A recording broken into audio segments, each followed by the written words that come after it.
himself. Is what? I said Malcolm alleged that some of Elijah's women were underage secretaries, and can you expound on that? Yeah, well, I guess they were, because they were there. I seen them. I seen them myself. It's all true. Good evening, messenger. You convinced us that you were the last messenger. How many other bastard children do you have? He took at least 9 that we know about. And I'm not speculating because he told this to me himself. Is what? I said Malcolm alleged that some of Elijah's women were underage secretaries, and can you expound on that? Yeah, well, I guess they were, because they were there. I seen them. I seen them myself. It's all true. Good evening, messenger. You convinced us that you were the last messenger. How many other bastard children do you have? He took at least 9 that we know about. And I'm not speculating because he told this to me himself. Is what? I said Malcolm alleged that some of Elijah's women were underage secretaries, and can you expound on that? Yeah, well, I guess they were, because they were there. I seen them. I seen them myself. It's all true. Good evening, messenger. You convinced us that you were the last messenger.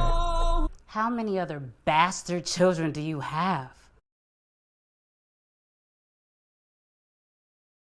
He took at least 9 that we know about.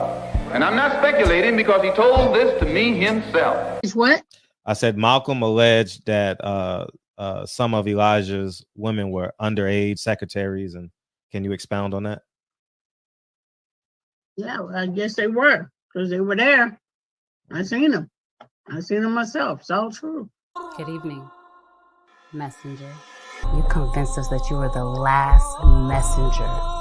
How many other bastard children do you have? He took at least 9 that we know about. And I'm not speculating because he told this to me himself. Is what? I said Malcolm alleged that some of Elijah's women were underage secretaries, and can you expound on that? Yeah, well, I guess they were, because they were there. I seen them. I seen them myself. It's all true. Good evening, messenger. You convinced us that you were the last messenger. How many other bastard children do you have? He took at least 9 that we know about. And I'm not speculating because he told this to me himself. Is what? I said Malcolm alleged that some of Elijah's women were underage secretaries, and can you expound on that? Yeah, well, I guess they were, because they were there. I seen them. I seen them myself. It's all true. Good evening, messenger. You convinced us that you were the last messenger. How many other bastard children do you have? He took at least 9 that we know about. And I'm not speculating because he told this to me himself. Is what? I said Malcolm alleged that some of Elijah's women were underage secretaries, and can you expound on that? Yeah, well, I guess they were, because they were there. I seen them. I seen them myself. It's all true. Good evening, messenger. You convinced us that you were the last messenger. How many other bastard children do you have? He took at least 9 that we know about. And I'm not speculating because he told this to me himself. Is what? I said Malcolm alleged that some of Elijah's women were underage secretaries, and can you expound on that? Yeah, well, I guess they were, because they were there. I seen them. I seen them myself. It's all true. Good evening, messenger. You convinced us that you were the last messenger. How many other bastard children do you have? He took At least 9 that we know about. And I'm not speculating because he told this to me himself. It's what? I said Malcolm alleged that some of Elijah's women were underage secretaries, and can you expound on that? Yeah, well, I guess they were, because they were there. I seen them. I seen them myself. It's all true. Good evening, messenger.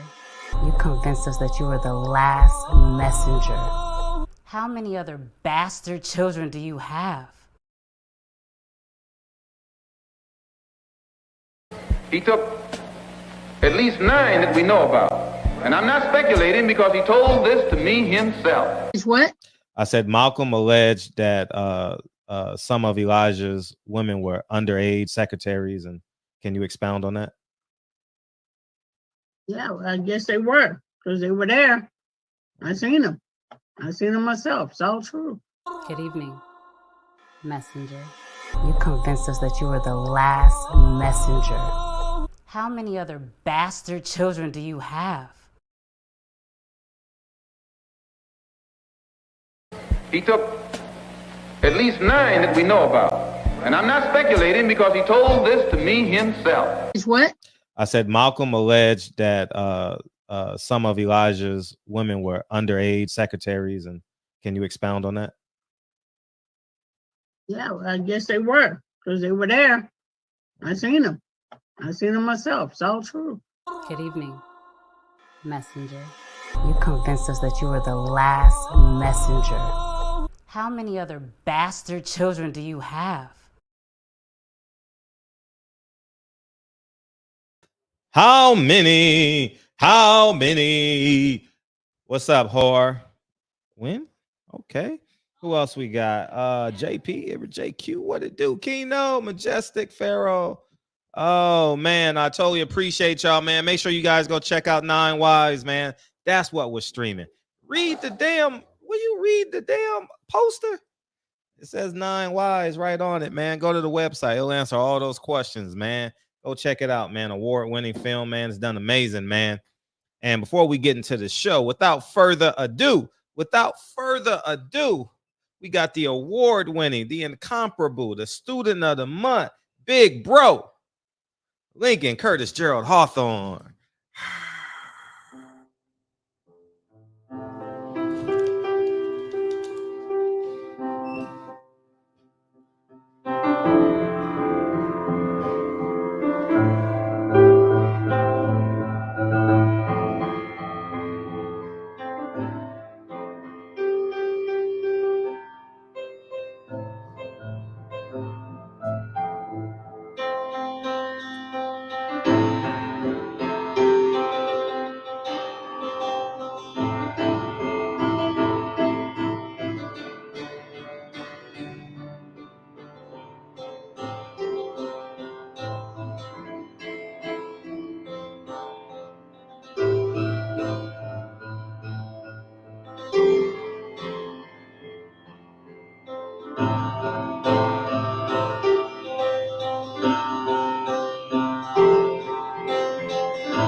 Lincoln Curtis Gerald Hawthorne, ladies and gentlemen. Thank you much, man. Thank you. I appreciate you, man. You were spectacular this evening. 10,000 hours, man. We getting our 10,000 hours live and in color, man. What it do? How it doing, man? What it do, man? How's everybody doing, man? We in a great mood or what? We in a great mood or what, man?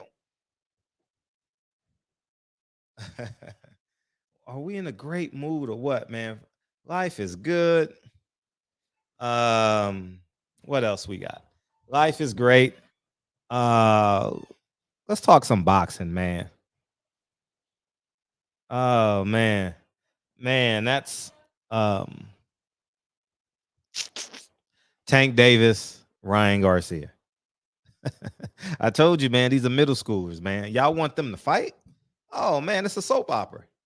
It's a how they saying love you. That's how they say in Spanish. Duele, nueve duele. What they say? Good night, love you. All right, good night, love you, dog. So what were you saying? Good night, love you. Okay. All right, man. What's up, Dre's Finest? How you feeling? How you feeling? Feeling?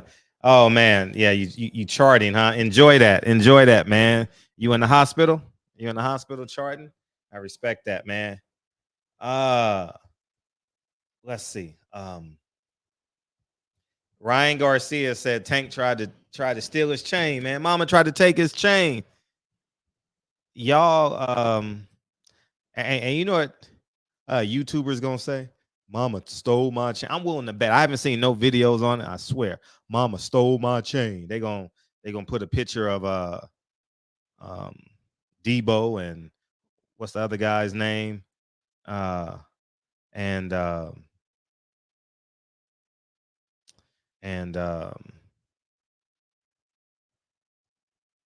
But in reality is Tank is still immature. What are you doing, Tank? Tank, what the fuck are you doing, nigga? What are you doing? Why are you in a club?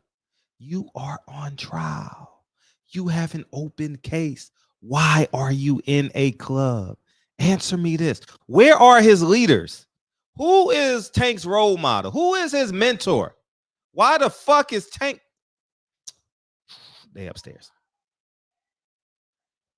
Oh, nursing home. I respect that. Appreciate you, big homie. Why is Tank in a club and he has an open case? He has a 2-day trial coming up December 12th and December 13th, and he's in a club. That whole 135-pound division is a bunch of kids, man. It's a whole bunch of kids doing what they want to do, high signing, buying chains, buying jewelry, buying cars, high signing on each other. That's all they doing, man. They don't want to fight, man. They just want to yell from their mountaintops. Hey, Ryan, give me your chain. Hey, Shakur to Devin. Hey, Devin, sign the contract. Keyshawn Davis. Oh, you running from Shakur? Shakur.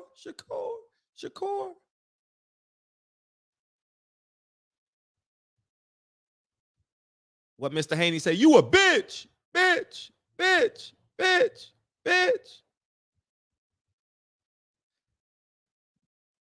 We don't need a white man. Actually, we need a white man to save us from ourselves. You got 5 black fighters. Keyshawn Davis, Shakur Stevenson, Devin Haney is one more. Tank 4. Tank Davis. What they doing? In a club trying to steal a chain, calling each other nigga online and a bitch and fuck you and this. We need the white man. They actually need Bob Arum. Because you know what? They'll wear a suit for Bob Arum. But for us, they gonna wear a chain. Oh, yeah, nigga. Yeah, nigga, look at me now. Yeah, nigga, I'm a chain. Yeah, I'm a chain. You know what I mean? You know what I'm saying? Hey, nigga, what's up, man? Yeah, the white man saving me. You know what I mean? And the reality is, I'll get you in a second.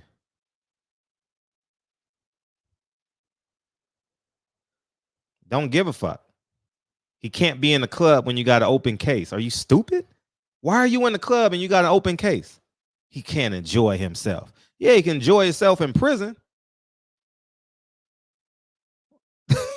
Shit. You can't sit on your ass for 6 months and not do anything. Be a father. Yeah, be a father. No, they need to. What do you mean? Stop the white man BS. Didn't you hear those guys yesterday? Bill Haney, Devin Haney, Shakur, Keyshawn. They ain't gonna listen to me. They ain't gonna listen to you. They'll listen to Bob, though. They ain't gonna listen to you. They need the white man. The white man pays them. The white man feeds them. The white man takes care of them, tucks them in at night. Yeah. Yeah. Call me a liar. Call me a liar. But if I say, hey, y'all need to take control of the 135-pound division. As soon as Shakur Stevenson won the fight, that was my first video. Y'all need to get on Zoom, FaceTime together, and figure out how can y'all get $100 million out of this thing. Ain't that what I say? They ain't gonna listen to me.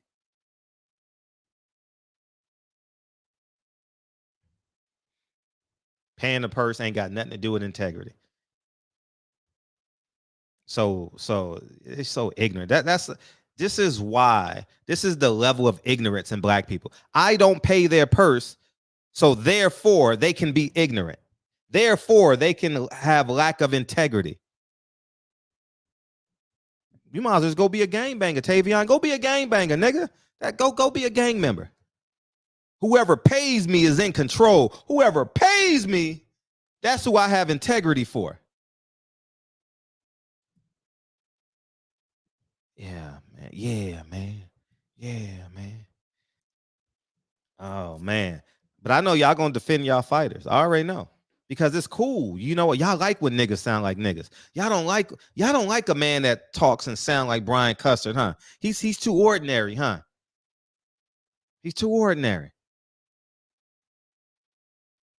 You don't like a man that takes care of his family, huh? Y'all don't repost that shit. Y'all repost Megan Good. Megan Thee Stallion, whatever her name is. Cardi B. Y'all repost that shit. If I go to y'all Instagrams, y'all reposting that nigga shit. Y'all posting Coolio today. Coolio's name ain't never ever been in this chat ever have we ever mentioned Coolio.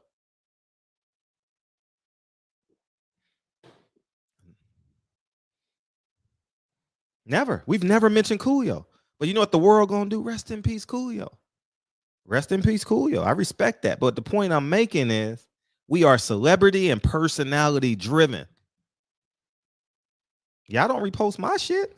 I'm here every day, at least 2 hours a day. But y'all gonna repost Coolio. Yes. Say it again. Can you what? Tomorrow. Okay. Love you. Yeah, I'm a weirdo. Oh, super weirdo. Super weirdo. I'll take it. Go kill a nigga. That's probably what you want to do. You one of them niggas that smoke blunts with his pants halfway off his ass. That's who you are. Yeah, nigga. Yeah. This is culture, nigga. Culture.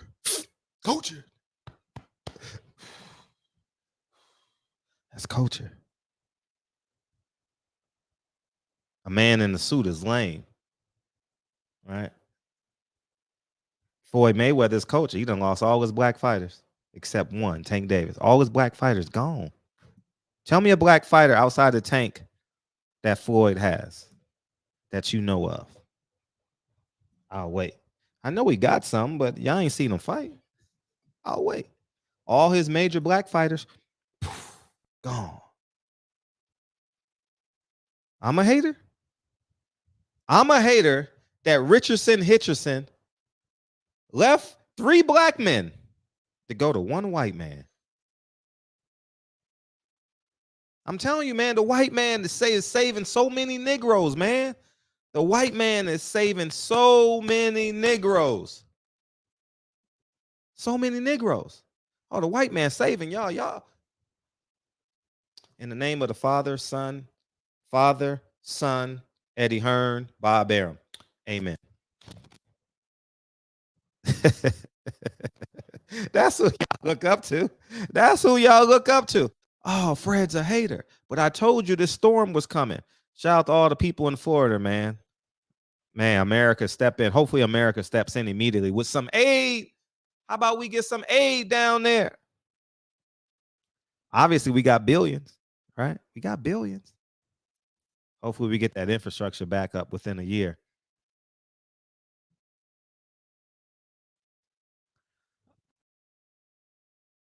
Rolly's black. You got me. Rolly's black. Rolly's black. Black and Cuban. Absolutely, he's black. It took you a minute though. And you're right though, Rolly. I forgot about him. But what we gonna do about this, man? We gonna get into pro God or pro God or pro black. We gonna get into that. I appreciate Birdman with the topic from yesterday. I think that's interesting. But it's interesting. Yeah, I look up to Bob. I do. I actually signed to him. I'm actually signed. So if I look up to Bob, then who is Bob to all the fighters he signed? Their daddy? Bottle Jack is gone. See? Because he's paying them. Whoever pays you can starve you. Whoever can pay you has the option to starve you or feed you. Hey, who feeds Fred? Fred, who feeds you? Yeah, I hear you. Ah, man. Hey, y'all don't like the truth, man. Hey, that's why y'all didn't like Chaotic Truth when he ended. Oh, his delivery was off. Who gives a fuck about a delivery? Your boss is underpaying you right now. Your boss ain't giving you what you deserve. Trust me.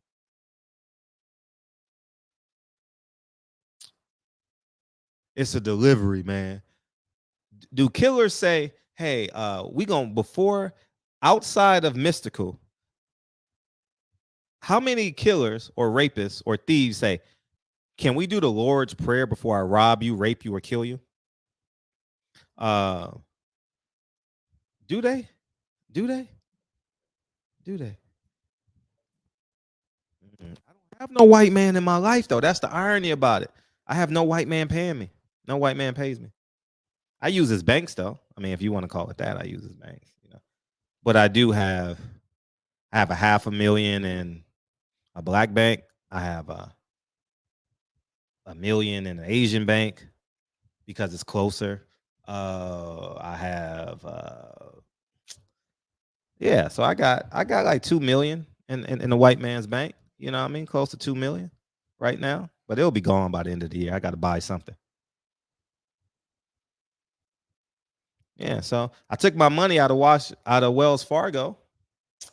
Remember that they said no black people had talent? Go to my Instagram. I took my money out and took it to One United, a black bank. I circulate $1 million through a black bank. I create over 50 jobs a year. I house hundreds of black people. Not hundreds. Hundreds of black and brown people. I house them. I take care of families. During COVID, I gave back $100,000.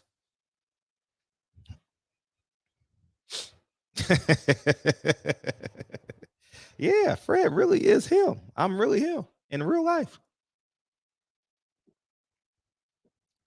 Any more questions? Any more questions?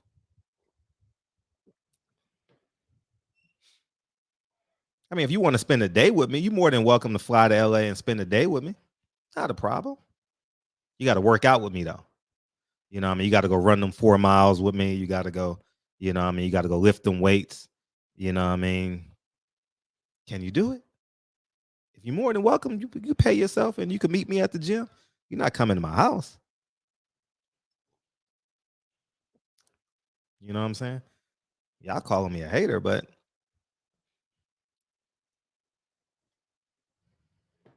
it's not about me, man. Even though I would like it to be, you know what I mean? I don't know nothing about Demetrius Andrade. I've never covered Demetrius Andrade. I know he's made some terrible decisions in his life. Eddie Hearn overpaid him because of the market, and he was one of the guys that overpaid him, and he was a great beneficiary of that. And hopefully he saved his money because no one is going to pay him. No one. He doesn't have a belt. He has no value. It's over. It's basically over for him. Over. He might as well retire. Can he do commentating? Because it's over for him. He didn't. He had 3 or 4 chances on the zone to really wow us and get early round knockouts and be spectacular, but he boxed. And he's not boring, but I mean, he's an exciting fighter for the first 2 rounds. The last 10, he just cruises, man. I don't know. You know, you gotta entertain, man. You know what I mean? Yeah, him and Jamal. Jamal is Steven Espinoza. We'll get into the topic. Don't worry. Steven Espinoza and Al Haymon has really done a doozy on Jamal Charlo, because Jamal Charlo is the linchpin to Canelo. He's the lure to Canelo, because in order for them to get Canelo, he's the easiest over David Benavidez. So that's why they've been matchmaking him pretty soft. And that's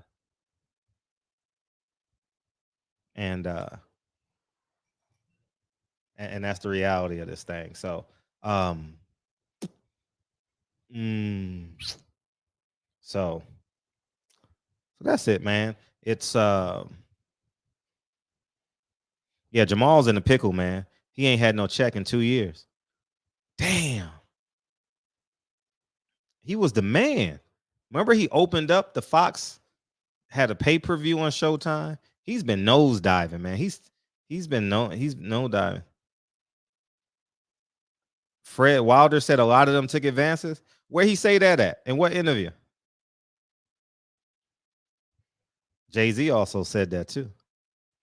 Check advances. But Richardson, for those of you who don't know, Richardson has officially signed. Man, let's go to Eddie Hearn's. Let's go to Eddie Hearn's Instagram. What up, Eddie? Eddie. Y'all said I love the white man and all the black fighters signing with him. Man, let me like that. I've never liked. This is the first time in history I have liked Eddie Hearn. I want you. Let's do this. Let's do this on camera. I've never liked an Eddie Hearn post ever in my life. But let's like it together. And I'm going to leave a comment for Eddie, and Eddie's going to laugh at it. Yo, Eddie.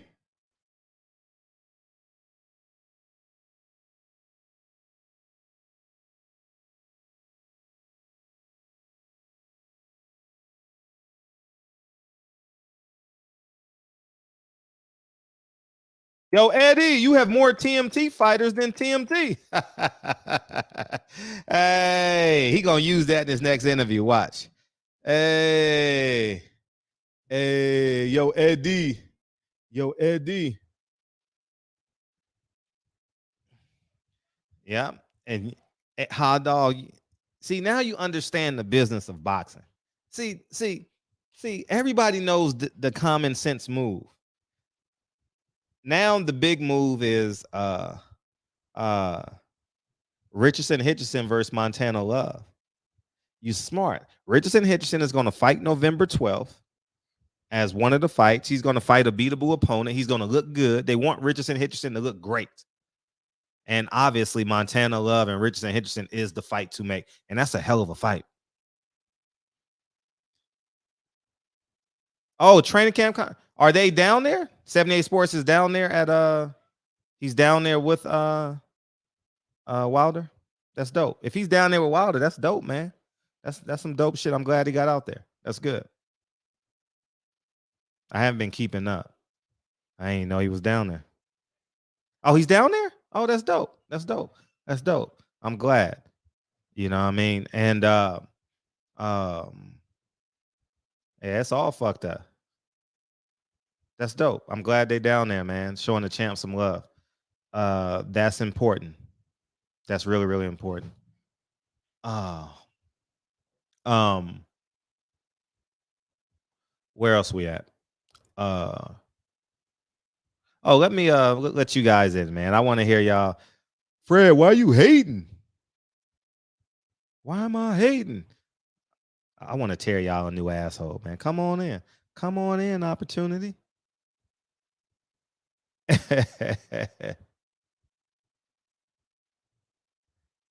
let me I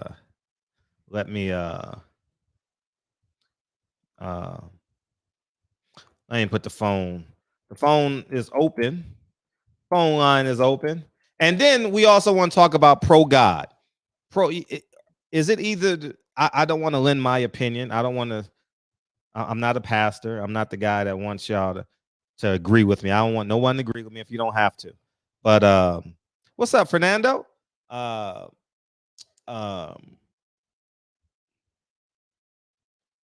God or pro love? Pro God or pro love? What's up, man? Yo, why don't fighters bid on their own fights to inflate the purse bid value? Because a lot of them default anyway, so don't tell me, oh, because if they can't pay it, then they got a deal. No, a lot of these purse bid things get ironed out outside of the purse bid, even after the purse bid. Right. So Demetrius Andrade, if Frank Warren puts up 305, why didn't he put up 400? Then he will be obligated. Okay. He don't have the infrastructure. What's up, champ? I don't know, man. I just feel like, where did this Marv Nation company come out of? Where does what? The Marv Nation company, the one that bid on. They're out of LA. They're out of LA. So they do a lot of local shows in Pico Rivera and Hollywood. I think Hollywood, but all over LA, and they do well. They draw well. Right, but you saw the winning bid for the Progray. Did they pull out? No, they haven't as of yet. But still, like, how are they going to make this happen? Oh, it's going to be on pay-per-view. They said, and they're going to have a live gate, and that's going to cover the cost. I mean, they need a 10,000 person arena to cover $3 million. Okay, so how much is the purse? How much was the? It was like 2 point something. Okay, yeah, they can cover that. I'm sure they can cover that. I'm sure they can get like 20,000 pay-per-view buys from family and friends and the promotion of it. How much is it? So 20,000 times 30. How much is that? Well, 10,000 times 30, that's 30,000. So 60,000. Oh shit! Yeah, they got some work to do. They got some work to do. Dog. No. Well, first of all, I'm gonna say this. I'm of the belief, and this is a baseless belief, but there's something going on behind the scenes where there's business to business transactions to where they make it make sense, and then they falsify the numbers when they give it to sources, right? Right. But yo, listen, man, Demetrius Andrade, from what I heard, he's his family is a business oriented family, and that they own a bar, right? They own a bar. They got a couple of things going on over there. So it's like, when this 305 happens, why don't you just put the 400 in? They ain't got that. Come on, man. They've made millions of dollars. Like Eddie, listen, he didn't get the big fights, but he was making millions of dollars each fight. Like, why does it sound so foreign when I say, why don't you put $400,000 for your own career? No, it makes sense because they buy $400,000 chains, $400,000 cars.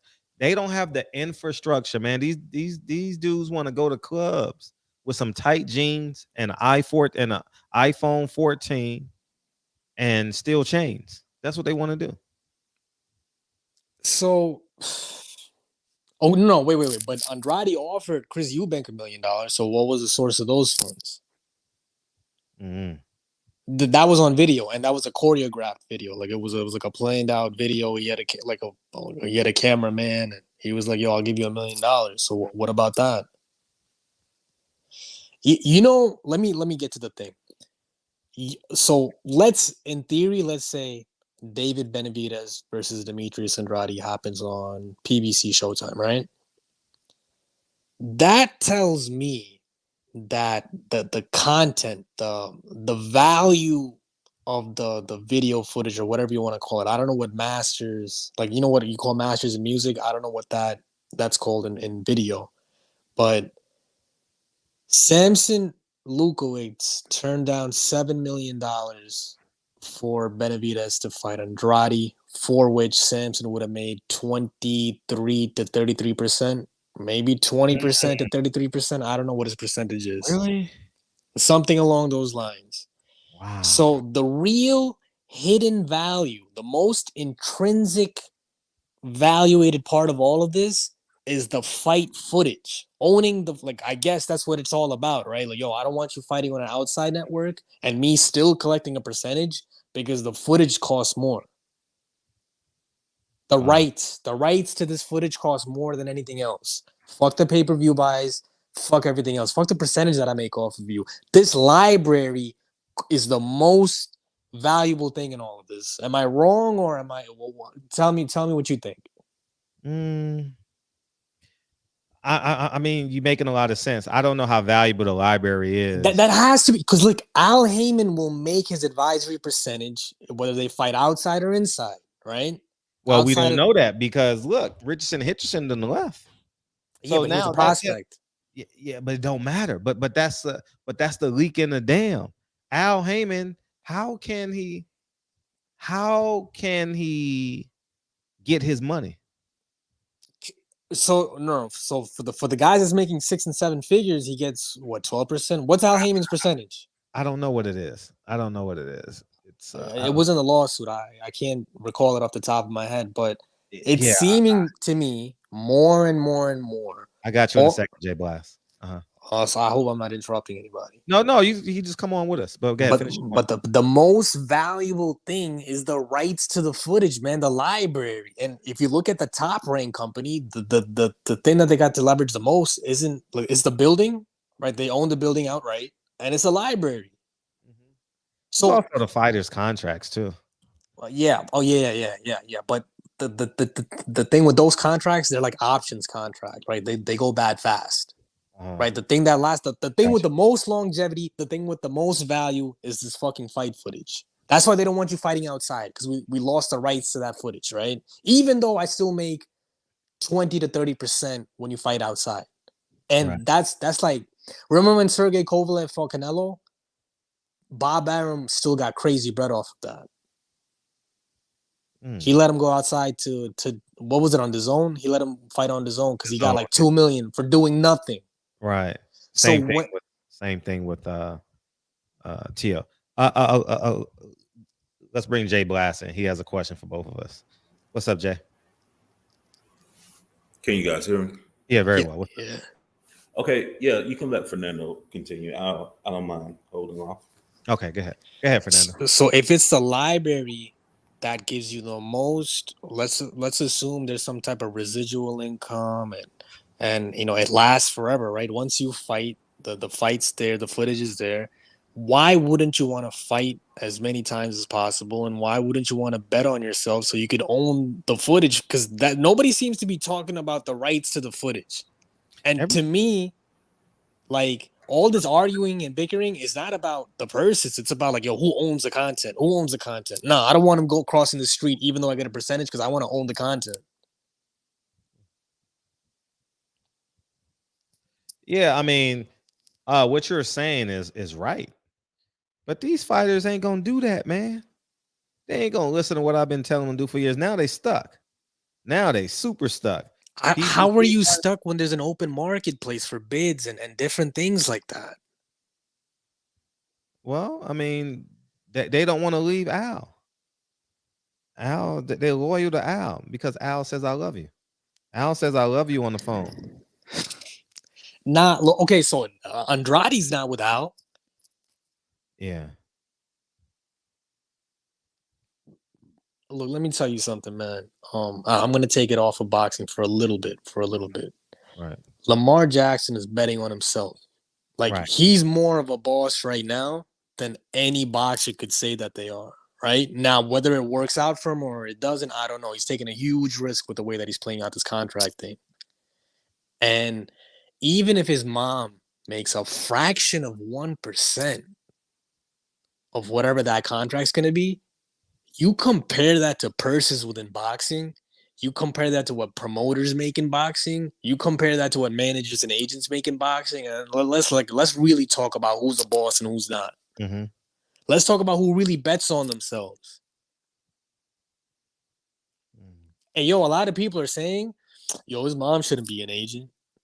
Like she's not competent. She doesn't have the resources. She doesn't have the wherewithal. But once he's betting on himself, so I can't say it's gonna work out. But if it does work out, look how much money stays within the family. No, I'm with you on it. I am a strong proponent of betting. Look at me. I've bet on myself. I'm a strong proponent of that. I mean, I am. Yo, why didn't Lions only bet on the purse bid? like, isn't that a power move? Like, yo, it's a shell company. It's a shell company. It's not real. Is it that okay? So even if it is a shell company, I'm Jamal Charlo, the boxer. This brand that I share with my brother Lions Only. Like, yo, we got a backer that's gonna back us. Like, so I'm gonna put up 250. I got a backer that puts up 250, and then we're gonna win the rights to this shit, or we're gonna make some noise. Even if we don't win, we're gonna make some noise just because it's some good PR. Yeah, and then you got to rent the stadium. You got to build the infrastructure. You got to find a network. It's a lot of work. You got to have infrastructure, but and that's why PBC has TGB for the infrastructure. You know, physicals, travel, purses, undercard, all that other stuff. Okay, so let's say somebody bid, like let's say somebody got like a Middle Eastern connect, right? Right. Like they'll take care of all that stuff. I'll be the face. Like, come on, this happens all the time, man. Like, I'm not asking for the world here. I'm talking about stuff that regularly happens. This is all OPM, other people's money. Well, they will be putting up their own money because if Al wanted it, he would have did it. You get what I'm saying? But Al's not gonna do it out of spite just because what happened like years ago when Andrade pulled out of the Jermel Charlo fight. Shit, Al won't do it out of spite. But we got Jay Blast on. What's up? What's going on, fellas? How's everyone doing? Welcome back. What's up? Can you hear me? Yeah. Okay. Good. Yeah, you know, it's rare that I get to catch the show because I'm out here on the East Coast in Florida. So, but you know, we're riding the hurricane out. So, yeah. How's everything? Everything's good. Just a lot of wind and rain, you know. Yeah. Ooh. Now, I got a few questions for you, Fred, and then I'm gonna tie it to boxing. Yeah. Then Fernando can come in and answer those. So bear with me if you don't mind. Yeah. You know, you often say through yourself, you know others. So on a personal note, I remember you telling the story on how your late father on the deathbed, you asked him if you would have did anything different. And I think his answer was no, right? Nothing. Yes. So would you also agree, like, we're a collection of our experiences, right? Yes. And a lot of times I don't know if like people that watch the show or boxing fans in general understand, because most people don't go to fights. Is that safe to say? Oh, for sure. Most people don't go to fights. For sure. And so, I mean, even before you had the show, I would see you at fights. And it kind of took you a while to get used to, because people don't know you had a YouTube channel for a couple of years before you actually start, you know, going live and ascending. Things of that nature. Right. So I remember the first time I met you, it was so funny. You was doing an Eddie Hearn interview. And I forgot what fight it was, man. It was in Texas? No, it was in Vegas. Vegas, okay. And actually, Dre was with you. Okay. Actually, Dre was with you, but okay. And you was doing it was a bunch. You know, it was one of those scrums, and you weren't comfortable yet with being recognized because you only had like 9 or 10 subscribers, but you was heavy on the Dante. So you know. Yeah, right. I was. You're absolutely right. But the reason I bring that up is when Kyle, your co-host, finally started going to fights, and he tried to. I remember him listening to a show, and he talked about how, I think in Atlanta, he tried to interview Leonard Ellerbe. Right. And he was disappointed in how he was received. But if you go to fights and the fans go to fights, they would know how Ellerbe is. And I actually remember standing off in the distance. You didn't know I was there, but I remember the last time you tried to get an interview with Ellerbe. I think the last fight we was at, I don't know what fight that was. That was in Vegas. Yeah, it's like the Wilder or something. I don't know. I remember how he acted. Wow, you remember? Tell your side of the story, and I'll fill in the gaps. But go ahead. Well, you know down there where you exit out of the Yeah, you can either go up, you can go up the escalators. I was standing right. Yeah, or I you was can standing go right out the beside him. Go door. ahead. You Sure can go up did. the escalators Sure to go was. back to the casino, or you can go out the side door if you're kind of like a local or celebrity or whatever. Right. And you ask Leonard, you say, "Let me get a couple of minutes if you don't mind, Leonard." And Leonard did what Leonard does. The same thing. If any one of you guys in the chat walk into him, he's gonna I'll tell you what he said though. I'll tell you what he said. Go ahead. No, he just Leonard is not very approachable. Mm-hmm. You would think he's Floyd Mayweather, but and that's just what it is. But I said all that to say, if you actually go to the fights, because the last fight I went to, it was either Spence. I went to Spence Pacquiao, which ended up being Ugas Pacquiao. Right. The last fight I went to was Wilder Fury. Mm. And on the same weekend they had WrestleMania, and it was in the Raiders Stadium, but it was at the MGM. You know how they have all the setup. And if you see how wrestling treats their fans compared to how boxing treats their fans, which is they don't. You know, the WWF, they had all type of activities, giveaways. It takes an hour to get to the stadium because they got so many things right outside the arena. Like they meet you a half a mile before you get to the arena with events and stuff. Absolutely. Yeah. But see, if you don't go to fights, you don't know this. Mm-hmm. So, like, kind of like to bring Fernando in, like, you would think that boxers would learn from boxers of the past. So, like with the Keith Thurman, Earl Spence, like that fight was supposed to get made. Now it's Crawford Spence, and it was Joshua Wilder. And so, if these fights keep continuing to not be made, and then what happens, and we've kind of talked about this privately, Fred, like, not to bring race into it, but let's take who can we take? Let's take Deontay Wilder and Anthony Joshua, for example. Mm-hmm. They could have made $1 billion with each other. Trilogy. Oh my God. But you avoid each other and end up fighting two non-black fighters, and they disrupt your legacy, so to speak. Ooh. And then you put money in their family. See, you build their family legacy forever instead of submitting your own. Because let's be honest, Kyle, if Deontay Wilder loses Anthony Joshua, if Anthony Joshua loses Deontay Wilder, we just want to see the trilogy. We just want to see our favorite fighters fight each other. Like all that Floyd Mayweather going, that's cool, but like we want to be like every other sport. You get to see the Lakers versus Celtics, whoever.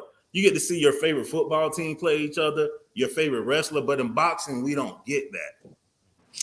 Well, look, with the thing with Leonard Ellerby is he kind of succumbed to the internet because they're very disrespectful to him on the internet, and just off of that, he's got a chip on his shoulder. All the gifts, all the nicknames.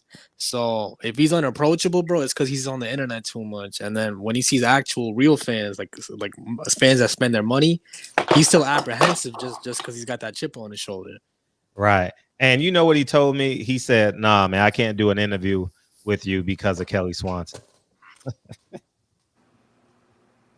I don't know how all that works. I know the Boxing Voice has a direct relationship with Kelly Swanson. As of recent.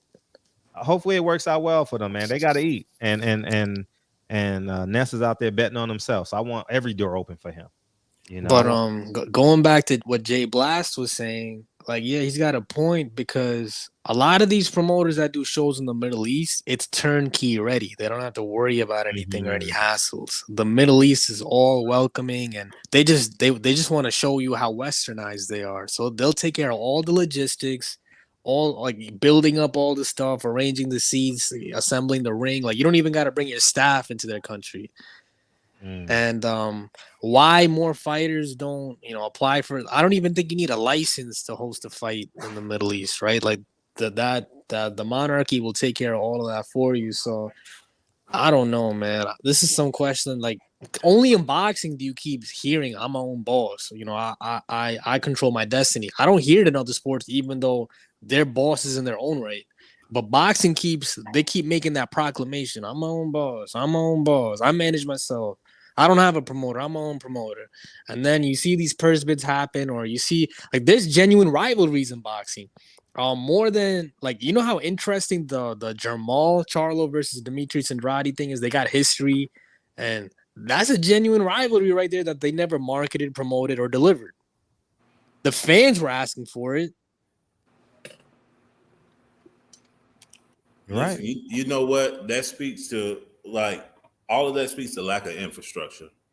And I know some people might hate to hear it, but I'm telling you the truth. And the reason I brought up the WrestleMania, if you go to the fights, even the way they handle the ticket situation is so disrespectful. It's so disrespectful. First, the fight is sold out when it, like, let's just take, for example, a Mayweather fight. You know the fight's not sold out. You know they buy the tickets and then they try to, it's so bad, it'll be a fight. And I've seen this plenty of times in Vegas. Like the tickets, it'll be 5,000 seats shy of empty because they just refuse to. Those tickets have already been like bought by scalpers, and if they don't get the price that they get, so be it. Yo, some of the scalping was done by Mayweather and company themselves. Like that's not no outside third party scalpers. Whatever the case may be, it just speaks to poor infrastructure because you don't do that in the NBA. And I know people buy tickets and resell them, but boxing is just like you really have to see it up close and personal to really understand. It's not only lack of infrastructure, it's lack of regulation, man. It's too fragmented. It's way too fragmented. Like, yo, you get banned to do a show in Nevada, take it. I mean, you get banned to do a show in California, take it to Arizona. Like Mike Tyson, Mike Tyson Lennox Lewis. I think I forgot who failed the test recently. They brought it to Arizona. I forgot. I think it was Eddie Hearn. Cesar Chavez Jr. Yeah. So he it's got like, his ass beat. Yo, what J Blast 407 is saying, the biggest significant start you have to see to go in the right direction is fighters forming a union. That ain't happening. But there's I don't know why it can't happen because every fighter has a blue check Instagram and Twitter and they can direct message each other like, yo, you want to do this? Make it happen. Man. So what's the like? They're not relying on like pigeons and letters and shit. They could directly reach out to each other. You know what's so crazy, Kyle? What's the last fight you went to? Teofimo Lopez. Okay, August 13th. I remember watching the fight and time he knocked out the guy, the ESPN camera cut to Kyle. I don't know if you know that or not. Kyle jumped up and screamed. Oh, he knows. Did you know that, Kyle? I'm famous. I'm pretty sure somebody told you that. But no. That wasn't the first time we was on camera though. That was just that was one of the one times I was paying attention. But right. But if boxing was smart, they would do stuff like that more and take advantage of YouTube personalities, if you will, instead of trying to shun them and act like they, are above that. They will incorporate stuff like that into the sport because the only extent to which boxing is willing to do that is that circus you see with Steven Espinosa and Jake Paul. Well, I'm a different kind of YouTuber though, because I'm in the crowd. I ain't really behind. I'm not really behind the media thing. You know what I'm saying? I'm a different kind of YouTuber. You know what I'm saying? I'm amongst the people, so to speak. Like, you know what I mean? So that's why I was able to be on there like that. Sometimes you stumble upon a marketing, Yeah, you're talking about an interactive experience. Right. Like making sure that the fans are engaged in the most maximum way possible so that they spend a lot of money. Like they'll spend money on merch and this and that. Like if you get to see the fighter, you're most likely inclined to buy merch and you're going to spend more money if you get a more optimal, interaction and experience at the site. But that's the one thing about boxers they don't understand. Not all, but most of them don't understand the importance of merch. The like, shout out to Jordan, man. Shout out to my boy J.I. because he understood merch. He understood, like, okay, we got to get this merch for this fight. We got to do merch for this or that. So Errol Spence always has merch. You know what I'm saying? Every fight is the colors. Everything is ready, prepared, ready to go. Good quality shit every time. You know what I'm saying? That's what a lot of the boxers fail to realize. I always tell them, like, bro, why don't you have any merch? Why don't you have merch? Like, shout out to Devin Haney, Keyshawn Davis. You know, they got merch. So you can go and support the movement online. But Tank, you can't. If you want to get a Tank t-shirt, you couldn't find it. Ward Kovalev, one of the biggest stars in boxing, doesn't have merch. Ward Kovalev had 2 fights in Vegas. Ward had no merch. Kovalev's merch was all over the place. Dante got mad at me, said, "Why you wearing that hat?" I said, "Man, I just want to get some merch from the fight." Yeah, but with Andre Ward, because he's got to deal with Air Jordan, I don't know. It's always an excuse with boxing. Nah, but there's a contract. If they're endorsing him, they're gonna be like, "Yo, listen." But he had. You got to deal with Jordan and don't have no merch. Andre Ward had merch. Not at the fights. Yeah, nigga, he just told you why not. So, okay. But he had it though. But he had merch. How though. do you So have a deal with Jordan and don't have merch at the fights? That's not good business. Buy it though. These niggas don't have. You can't even buy this shit. They don't even ask for you to buy at all. So let me ask you a question. Google, try to get some Gervonta Davis merch. Ain't none. It's none. It ain't at his fight. That's exactly my point. And again, let's speak to the infrastructure that Fred always talk about. Now, let me ask you, Kyle. When you started going to fights, did you look at boxing differently than before you started going to fights? Oh yeah, for sure. It's. Oh yeah. Oh yeah. You listen. If you go to the right, if your first fight is the right fight and the right experience, you're hooked. You're hooked. If your first fight is the right fight, the right experience with the right people, you're hooked. It's like crack. It's like you get that first high and you chasing it. Right now, I'm still chasing Errol Spence versus Sean Porter at Staples Center. 2018? 19. We still on the hunt for that. You know what I'm saying? I've been to the Deontay Wilder versus Tyson Fury fight. It didn't have that. To this, man, listen, I'm gonna tell you like this. Gervonta Davis, Errol Spence. You can talk all the shit you want about LB. We don't like the nigga, whatever. But those are events. The energy at a Gervonta Davis fight is absolutely unmatched. Errol Spence fight, the energy in that building is unmatched. It's unparalleled.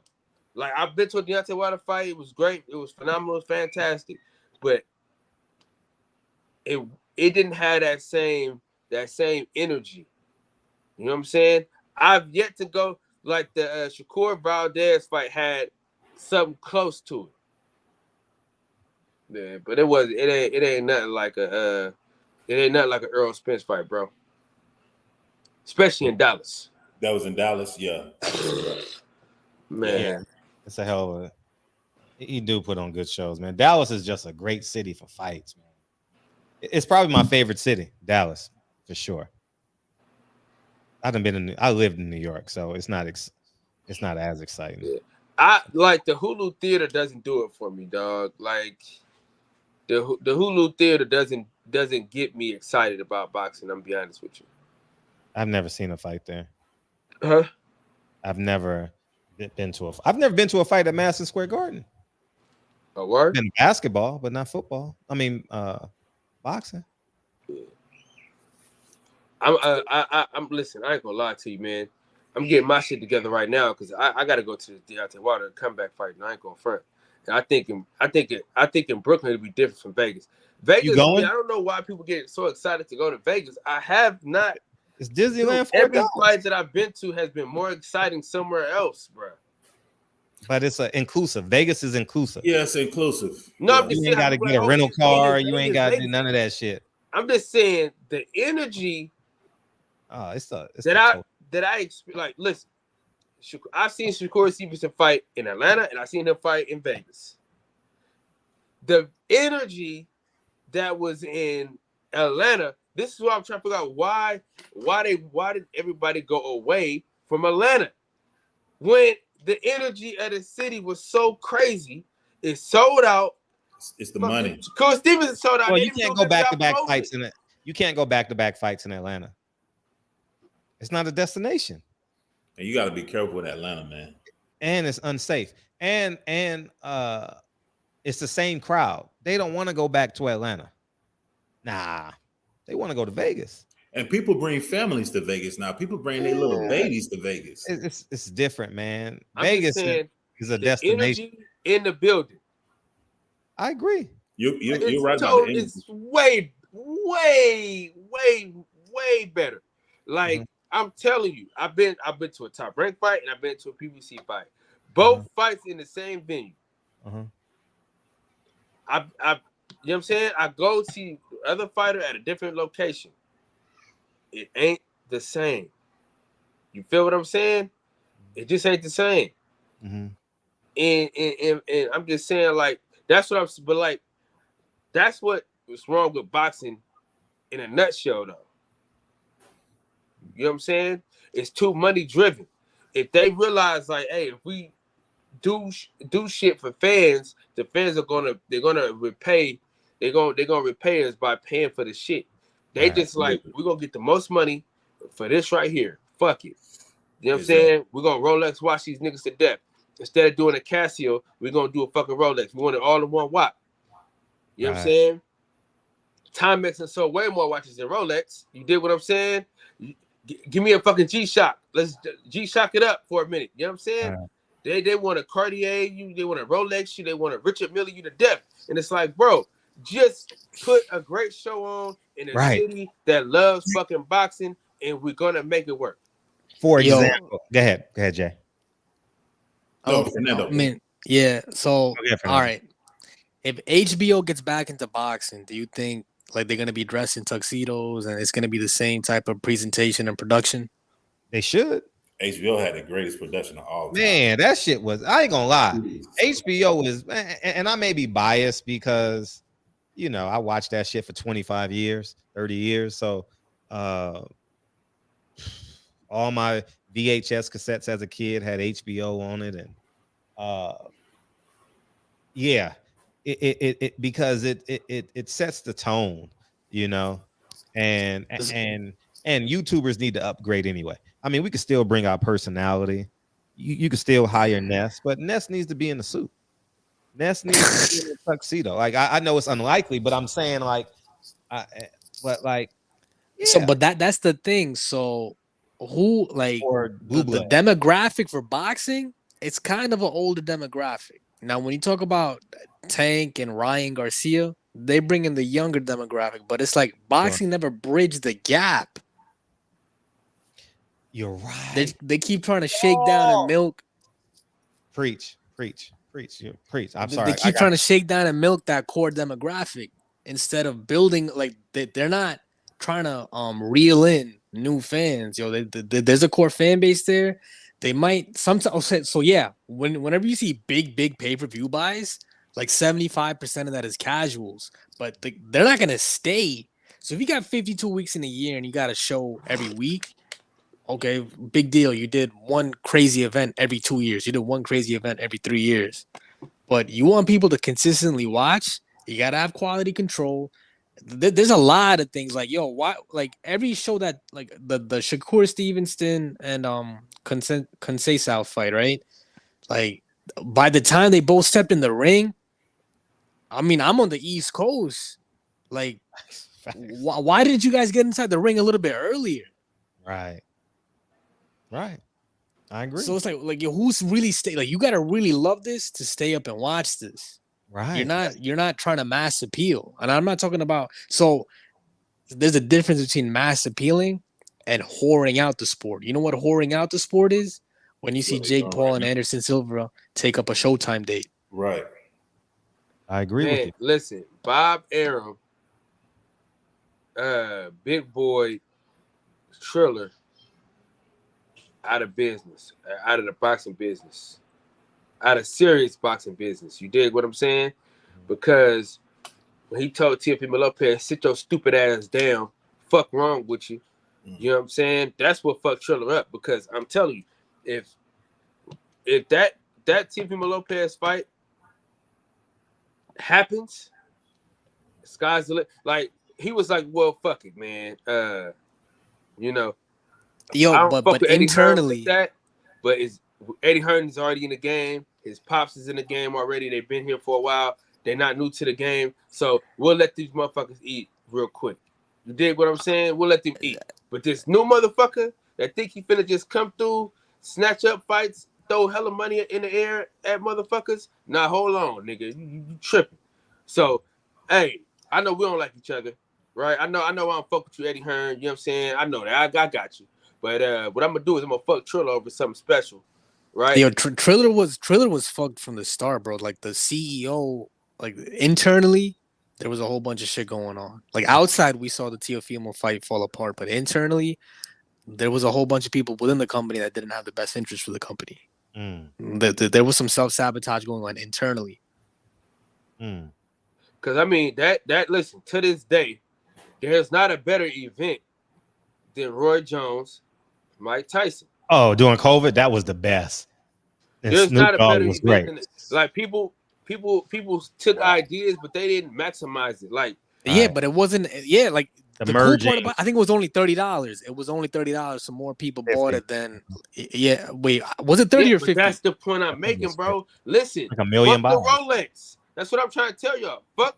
That's what I'm trying to tell you, bro. Fuck the Rolex. Just bring the G-Shock. You know what I'm saying? Just sell hella these. Badu Jack was on that card. So boxing need to be more consistent, is what you're saying. Oh man, and truth be told, that's literally what Bob Arum is doing. He's just going sick. He going the speed limit. Right. Going the speed limit. Al Haymon. I mean, if he just would have made the fight, for example, imagine the momentum he would have began if Andy Ruiz and Luis Ortiz was on regular TV or free Showtime. That was a great card. I enjoyed that card from top to bottom. You know, imagine the momentum, you know, from that to that. And you got Deontay Wilder there. And you say, if Deontay Wilder wins, we going to fight this. So now everybody's going to Deontay Wilder's pay-per-view. Everybody's going. Oh, yeah, if he fights him, all the Mexican fans going to buy. I want to see how good Deontay Wilder really is. How much did Tyson Fury take out of him? Et cetera, et cetera, et cetera. Now we got something. But, you know, it's So the Wilder Fury fight, the last fight, they closed the way into the public, right? So and it was you know, COVID still, but it's just little stupid stuff like that. You gotta have common sense. Right. And they said they didn't even close it because of COVID. They said they closed it to the public because the promoters didn't want to pay for the security.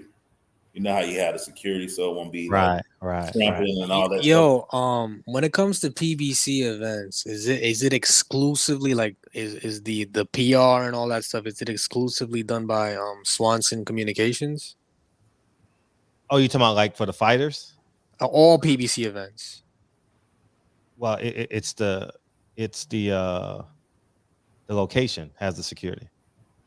No, I'm talking about the communications, like the PR and. Oh, yeah. Kelly. You know, it's funny that you bring Kelly Swanson up because I know people always laugh at, you know, Fred and the credential situation. Right. Well, how you see Kelly Swanson interact with people, that's how PBC treats the fight fans at events. Right. And I know a lot of people not going to agree with this, and you know, it's people listening, but man, and I've been to like 15, 20 fights. Mm-hmm. And that's just what it is. Like they treat you like you should be honored to come to this event. Mm-hmm. And the event is just so like, I don't want to say unorganized, but you can tell that the infrastructure not in place. It's like pop-up shopish. Love you. You know what I'm saying? So what's going to end up happening is Spence and Crawford, they really fucking themselves out of having a trilogy. Each day that goes by, because I'm gonna be honest with you, because I know they talk about when you get to certain levels, you know, you gotta watch who you fight. But like I told you, Wilder and Anthony Joshua, they ain't never have to fight another fighter again except each other. Truth be told, Spence and Crawford in their 30s, they don't gotta fight another fighter again. They can fight each other and ride off into the sunset. Facts. And one of them can age out Canelo. The winner gets a Canelo fight. Yo, but why isn't anybody putting pressure on Steven Espinoza? If he's the one that authorized, he's in LA this week. He's in LA. Yes, so if he's the one that authorized Jake Paul versus Anderson Silva, why can't he get it over the line? It's only one of me, but he gets to LA tomorrow.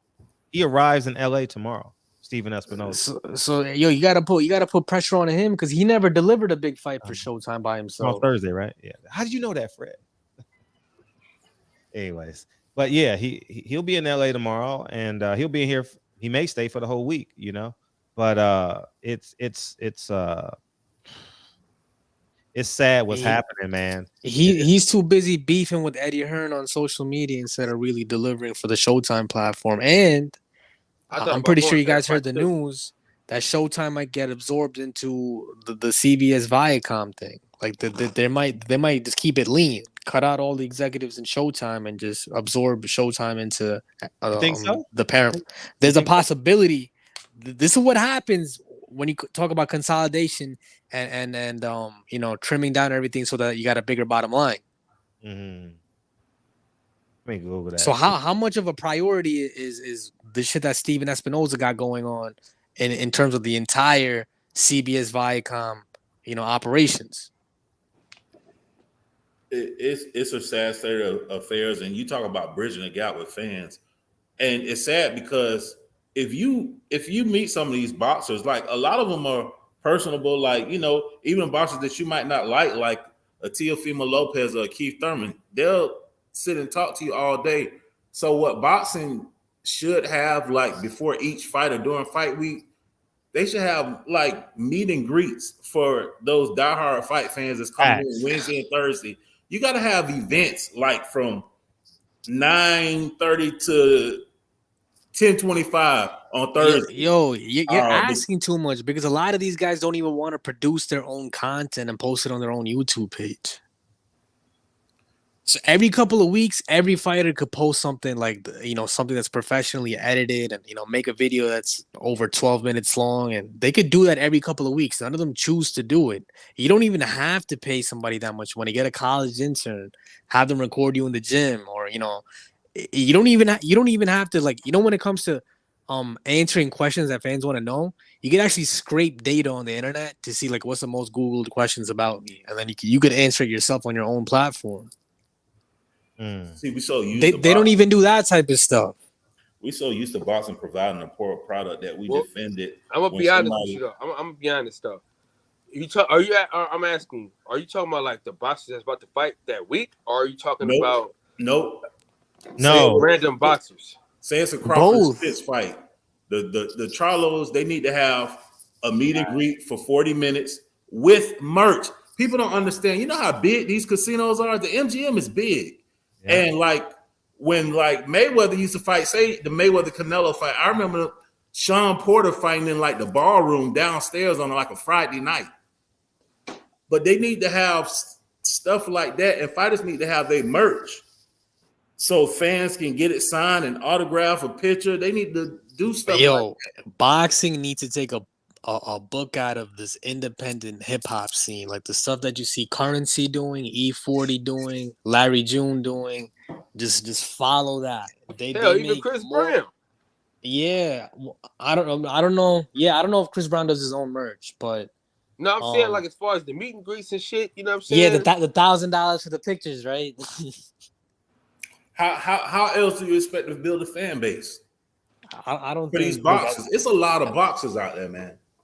It's a lot of boxes. Yo, look, man, I'm gonna say this. Devin Haney got the right idea because he actually put stuff on the internet. Like he brings you inside his training camp and like he hires people. Like DHP, they actually hire people to do shit, bro. Yeah, I'm gonna let the cat out the bag. Fred, how do you know so much? This is why I know so much, y'all. What stock is that? Showtime, CBS. Yeah, CBS Viacom. They 50%. They've lost 50% in value. Wow. In 1 year. 50%.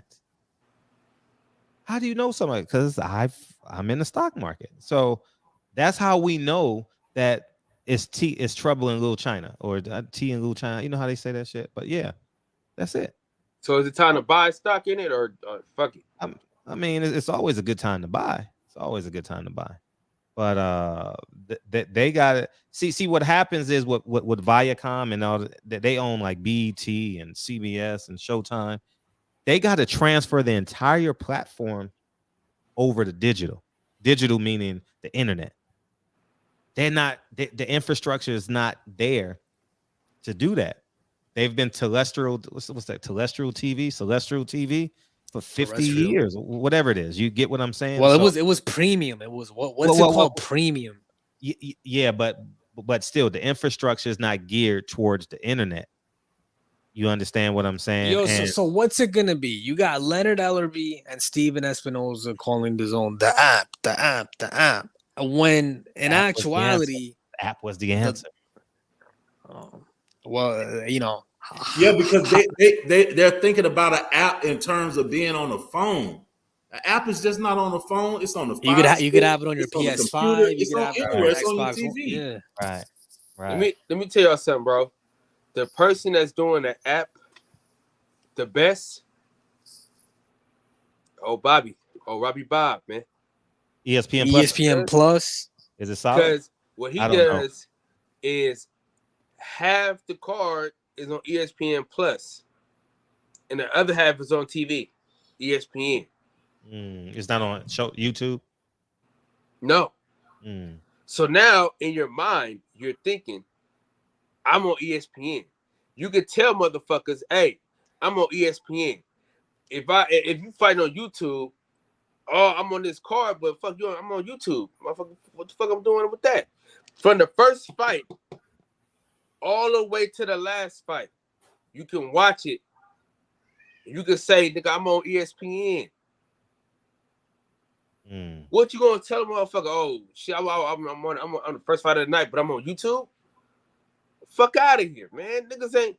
You know what I'm saying? Yeah, it sounds very prestigious. Like ESPN. You know, that's like the premier. That's the premier network for a lot of stuff, man. You're talking about college sports, a whole bunch of stuff. And I'm gonna be honest with you, Fred. Yeah. What they don't understand is if Box, see, Bob is he's okay with just getting his paper. You know what I'm saying? I don't think he's interested in expanding the brand. You know what I'm saying? I think he's just cool where he is. You feel what I'm saying? Because he could go ABC route every time.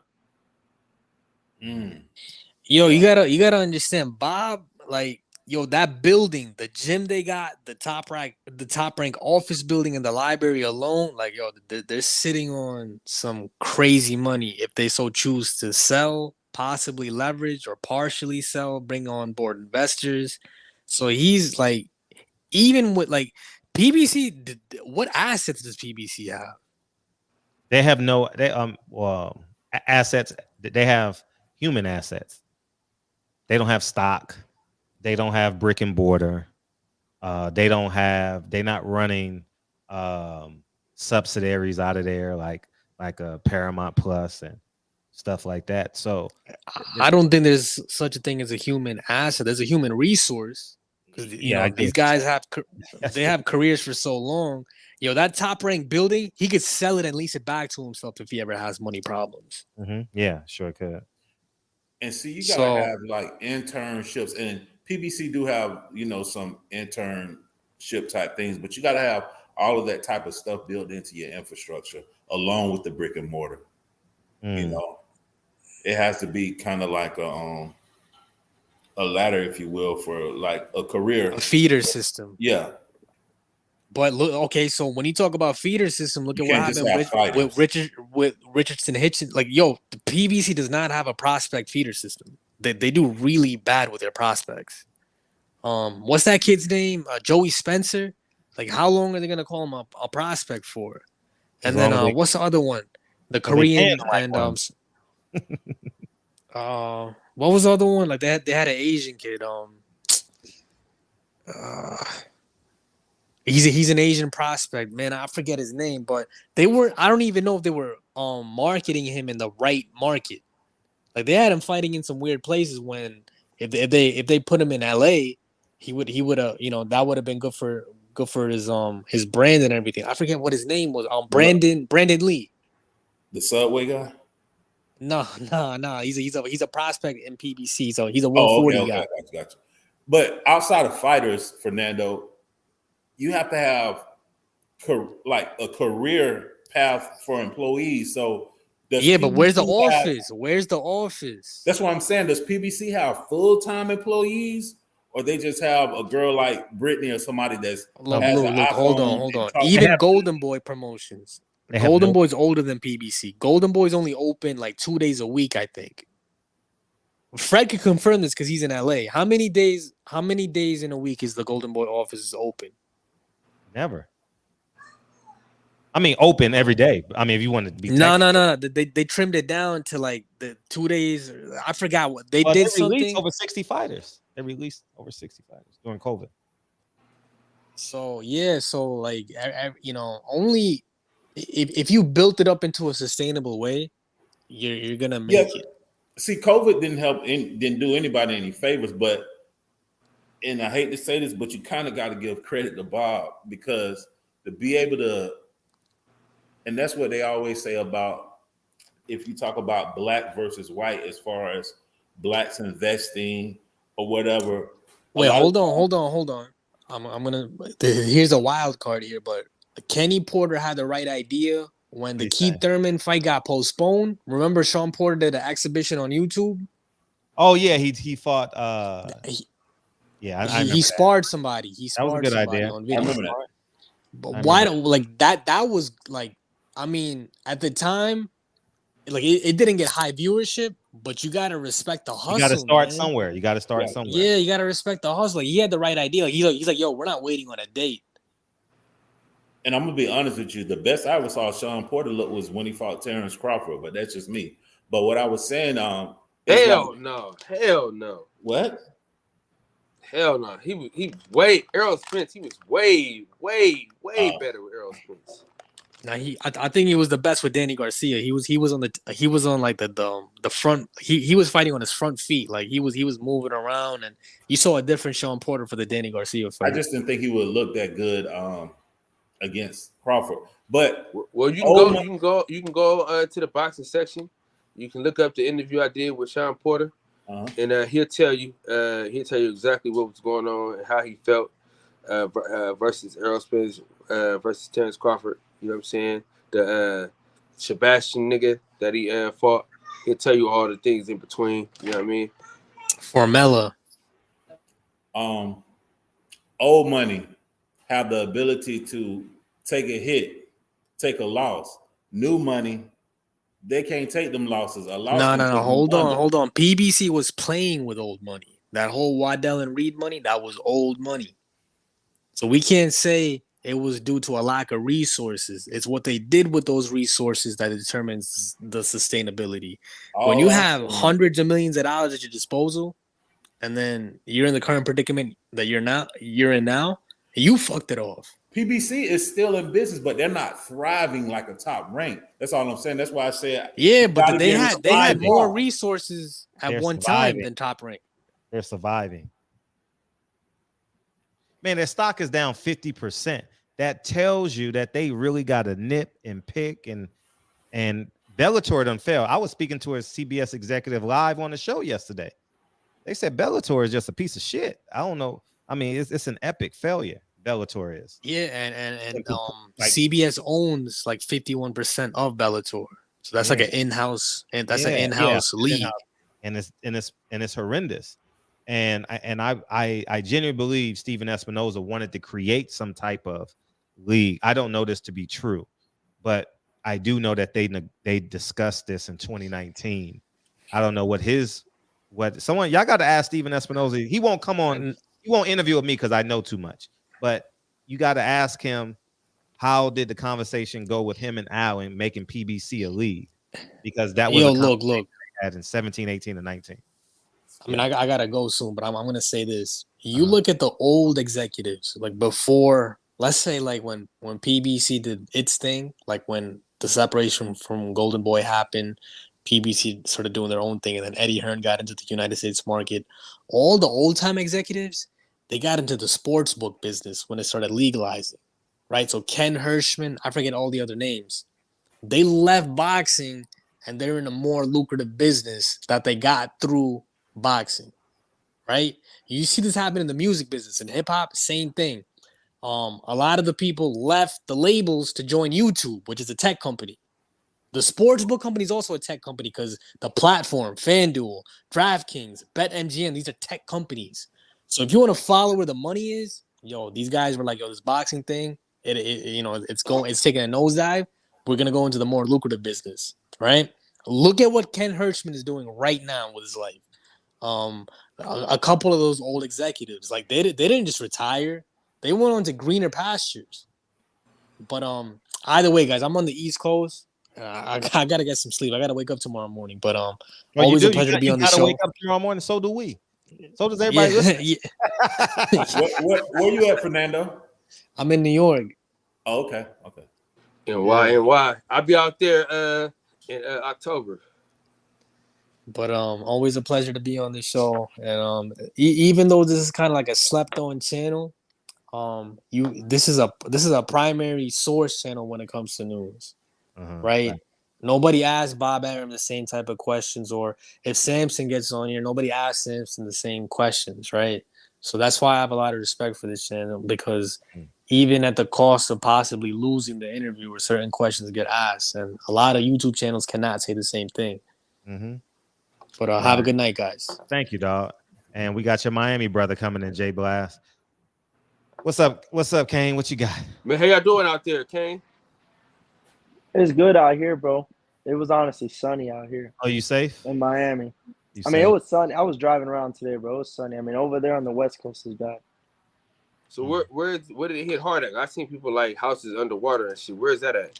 Like Fort Myers. That's like on the West Coast, like by the Gulf of Mexico side.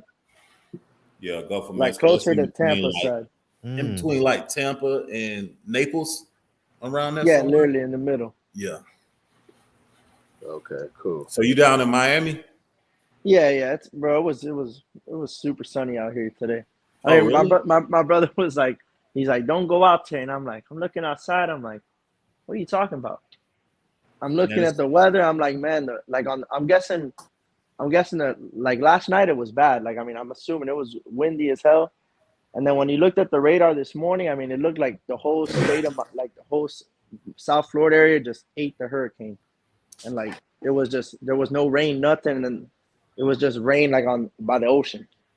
Okay, it's been like if you look on the radar, you'll see like there's like a whole part of the hurricane completely missing, and like that's like where we were, and it was just supposed to be rain, and there was no rain. It's like it completely ate it up. Wow, well, that's fortunate. Where are you by, Jay Blast? I'm in 407 what, Jacksonville? No, I'm in Daytona Beach. So yeah, over there, right over. So yeah, I'm in Central Florida, Orlando, Daytona Beach. So yeah, it's right over there right now. Yeah, so it's pretty nasty. It's been raining and windy, but how fast are the winds? Probably be like 105 by him if it's a Category 3. Yeah, they were saying like around 105, 115. I'm not sure. That's but I feel like the wind. That's like if you're like in the middle, like in the open, like if you're like on, like comparing like in LA, like on the piers, like that's like where it would be like 105. But like where the houses and like these buildings, where like all these structures are covering, Oh it'll yeah, probably yeah. be like pretty fast. But like It you're like in came the in at ocean, it's 145. It came in at Yeah. right under Cat 5. Yeah. Damn. But it's moving slow, so that's where the damage comes in, because it's moving so slow. So it's just sustained rain and wind. They said it was only moving like 5-6 miles per hour instead of just coming and just getting out of here, you know. No, that's usually what happens with the hurricanes once they come in. Man, y'all gotta get what happened with the what was it, Memphis State, man? Who y'all lost to? Memphis Southern. Hey, you know I'm a Florida State fan, so I gotta give it to you. Who y'all lost to? Middle Tennessee State. No way. The U. Oh, he went on mute now. No. My family came in. Yeah, I was at the game. They got smoked, bro. Yeah, you go to all the games. What happened, man? Honestly, bro, I still feel like they didn't lose. It doesn't feel real. I feel you. I mean, I was just at the game, like it just like I mean, bro, they've been bad all my life, so like them losing to these guys is just. Oh, like, you must be young then if they've been bad all your life. Yeah, I'm 23, so like, okay. I'm just watching them. Like, we're just like my family has a suite at the game, so like, they're just like socializing and stuff. So we're just watching the game. We're like, man, we really about to lose this game, or we gonna come back? And like, and when we lost, I was like, damn it. I'm like, damn. So it's gonna be that type of year, rebuilding type of year. I'm like, fuck it. Yeah, I'll be down there for the game when we play y'all. Who are you a fan of? The Gators, Florida State? Florida State. Yeah, I mean that's when it'll be packed for sure for Florida State. It'll be hopefully packed we can get Deacon 305 to come out. If you listen, he lives right there. I mean, I think he lives in Miami Gardens, so he lives right next to the Miami Gardens. That'd be great. No, but Fred, not to change the topic, but go ahead. Just to say about Richardson, I'm glad he got out of the slave factory with Mayweather. Facts. It's super facts. I mean, what are they gonna say when he fights 3 times this year? Not only that, he's gonna fight 1 time this year, more than he's fought with Mayweather in 2 years. Right. He's gonna fight. He's gonna get a fight He's gonna get a fight in 2 months from signing with this guy than he got with Mayweather in 2 years. Right. No, you nailed it. I mean, he fought non-televised. And what's kind of funny is it's funny that he's barking now. Not like that, like how he's starting to talk now, which is because he's able to fight. Because Bill Haney, I was shocked when Bill Haney said that he mentioned Hitchins, and then he mentioned Keyshawn Davis. When he mentioned Hitchins, I was like, man, that guy never talked. So I was like, he must have something must have happened there where he must be excited that he got the contract, so now he can call out people. Because I mean, that's more of a realistic fight for him. Because who knows how Devin could always go back to the zone. It's not like he's locked in with ESPN forever. How many times Tank fought this year? I honestly don't know. 1? No, twice, I think. Yeah, he fought on the non-televised. But check this shit out, though. No, Tank. How many times Tank fought? Once. I think he fought 1. How many times Floyd fought this year? December. Floyd's about to fight again. 3 times. 4. So he said he's gonna fight Deji. Whoever the hell. You just gave me some content. You always give me content, Jay Blast. I appreciate you. I mean, that's an issue, man. Your CEO fight more than the fighters? Come on, man. Facts. Hey, check this shit out, though.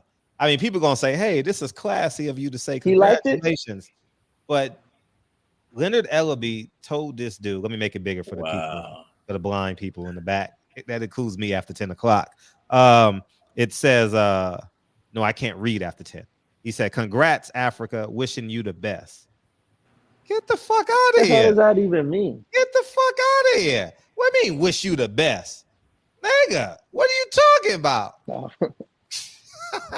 People gonna say, hey, you know what they said in the comments? You a real one. No, you ain't no real one.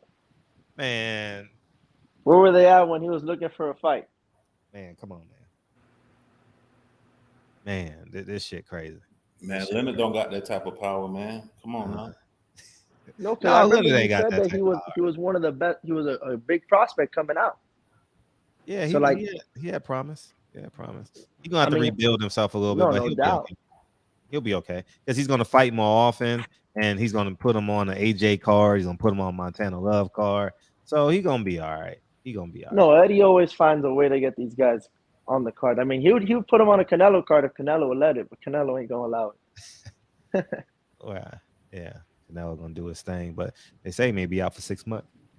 Yeah, Fred, I ain't give you no content, man. Berto gave you all the content you needed when he did that interview last Yeah, week. he said, Berto? Oh yeah, about Floyd and all that. Yeah. But I knew that story. Me and Berto laugh every time we see each other. I remember I was at the Berto Mayweather fight. It was at the weigh-in. Remember what Berto told him? Berto said, all that money, you still lame as hell. He said that? What? I'll never forget that. He said that at the interview? My old lady started like, no, this is like when it was face to face. Oh, when they did face to face? Yeah, I think it was at the weigh-in. Oh, we're gonna have to pull that up. I think it was the weigh-in. I don't think it's on video. Oh, it's not? The weigh-in live, yeah. Oh, okay. Yeah. That's funny. Because Berto a real one, man. You know if you meet Berto. Berto cool, man. I've known Berto 15 years. He's straight. Berto, I've known Berto a long time. He didn't know me, but I knew him. And then when I got a YouTube channel, everybody knew me. But yeah, I covered him for a long time, at least 10 years. Yeah. And Berto's always been solid with me. Nice guy, always happy, always willing to talk. Shout out to Andre Berto, man. Hey, you know it'll be a good fight, Andre Berto and Adrian Broner. Right? Of course. Yeah. It'll be a lot of good fights for Broner, but see, the trick is, and AB, man, AB a good dude, man. Mm-hmm. AB a good dude, man. But you know, we probably saw our environment, but anybody that meet AB, you already know, he gonna show you love. But it's so many fights out there for AB, but the trick is, what fight can AB win? Well, you can start with Berto. He's not dedicated. You're gonna have to be. Berto will be the best bet for AB. I like that fight. Hold on. We can't Berto, say but how old is Berto? We can't say he back. He with Kevin Cunningham, so that shows a level of discipline and want to. Yeah, you got to be half crazy because he gonna. I'll be going to Coach Kevin's story. You motherfuckers be up at 4:30 in the morning. Fred, I wanted to ask, what do you think about what he posted? I sent it to you the other day. Yeah, he shouldn't post it now. What's he talking about? About the 2 million. Well, I think he'll fight for 2 mil right now. Yeah. You're right, but not for that fight. You can get 2 million or 1.5 fighting Rico Suave. You know what I mean? So who is this? Broner posted something on his Instagram about something that Eddie. It's probably, I don't know how long ago he texted him that, but something that Eddie offered him money for a fight. AB done screwed over so much money during his career, but he could have got a bag by going over to across the pond and fighting Conor Ben. That's what he was telling him. He should have did a 3-fight deal. He should have a 3-fight deal with an elevator contract: 1.5, 2.5, and 4.5. I don't even think that fight happens either. The Conor Ben fight. I don't know why those boys won't go over there and get that money, man. If I was Charlo, man, go over there and fight Eubanks. Get that money. What are y'all doing? That's easy work. Eubanks. That man's not dedicated at all. Say it again, Kyle. He ain't never seen a contract. Man, listen. Let me tell y'all something, bro. I need y'all to understand something about the Ali Act, bro. It's a farce. All right. The Ali Act is bull jive. Do you understand what I'm saying to you? Articulate what you're saying. So it's a 3-year. So you have a 3-year deal, right? So once you restructure the deal, it's no longer a 3-year deal. So you can no longer use the Ali Act. Say it again. I didn't know this. So I talked to a promoter when I was in Vegas, and we were talking about, getting people on for a fight. He asked like 4 different questions. One was, is he with a promoter?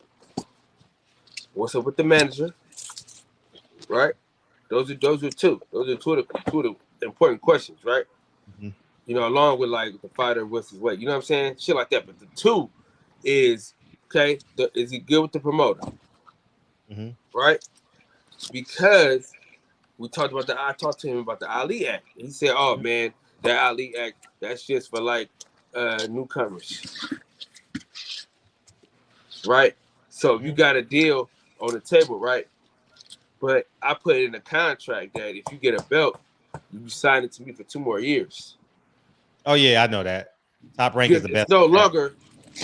So the Ali Act doesn't belong to you. So then when you say, all right, I'm gonna go do this fight, the opponent says, no, he ain't fighting. There you go. Whoa, what's going on? He's signing me for 2 more fights. He can't take that fight. Call that legalese. Then you got your manager. They got the manager, right? Then the manager say, oh no, he can take that fight. So if you ain't good with your manager, you and your manager at odds, he gonna sit you down. Because then he gonna be like, oh no, he can't take that fight. Because it's all in the contract. See, people don't understand that the manager, they always keep saying, oh, you work, they work for you. No, you work for them. If you ain't got your mind right, if you ain't got your paperwork together, dog, you're in limbo. Man. Yeah, we talking about that right now. Dana Jones, Richardson, Hitchins. This is the second floor of that conversation. Appreciate you, big homie. Yeah, man, that's so weak that Leonard Elby said congratulations. The nigga, you been talking trash to the nigga for a year. I'ma slap that nigga if I see him. The nigga just took your fight and you say congratulations? Oh no, he didn't take his fight. They let him go.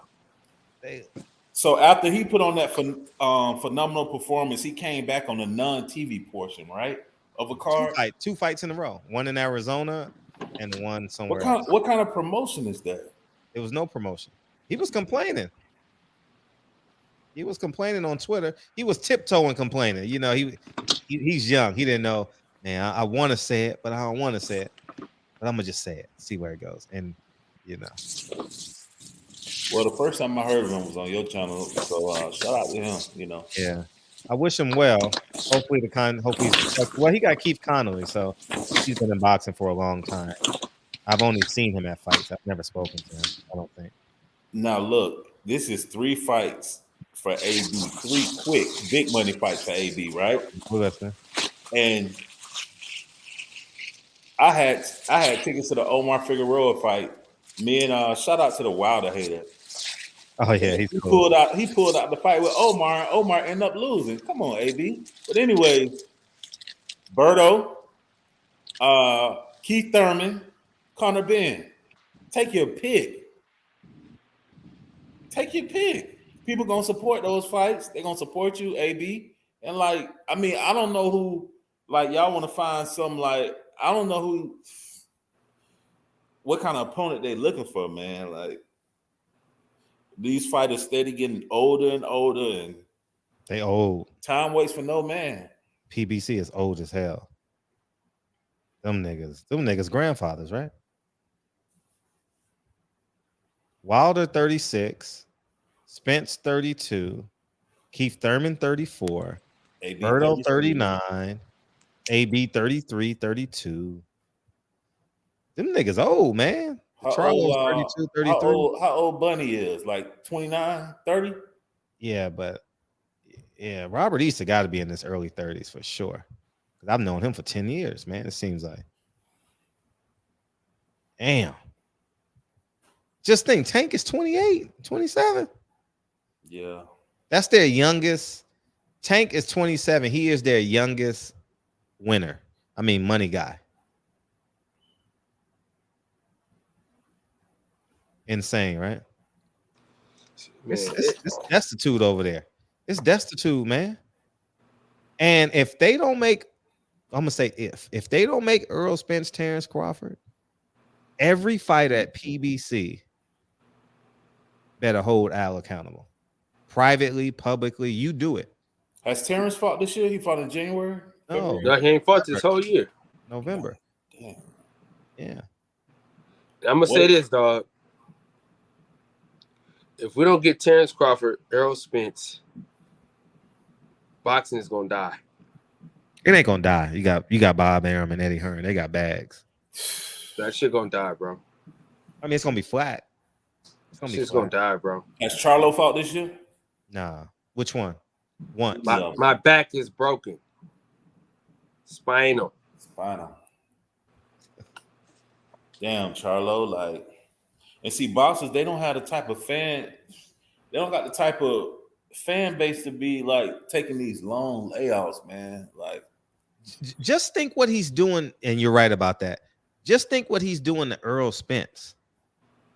All right, in May and in April, he said, "Hey, Canelo, I really need you to look here. Listen to me carefully." He says, "Hey, Canelo, unbeknownst to Earl, I bet. Hey, you want to fight Earl in September at 164? The fuck you doing? What the fuck are you doing? That makes no fucking sense. It makes sense, but it don't make sense for Earl Spence's career. Why would he trade 25 million for 60 million? Assuming he wins and wins and wins and he fights regularly. Part 2.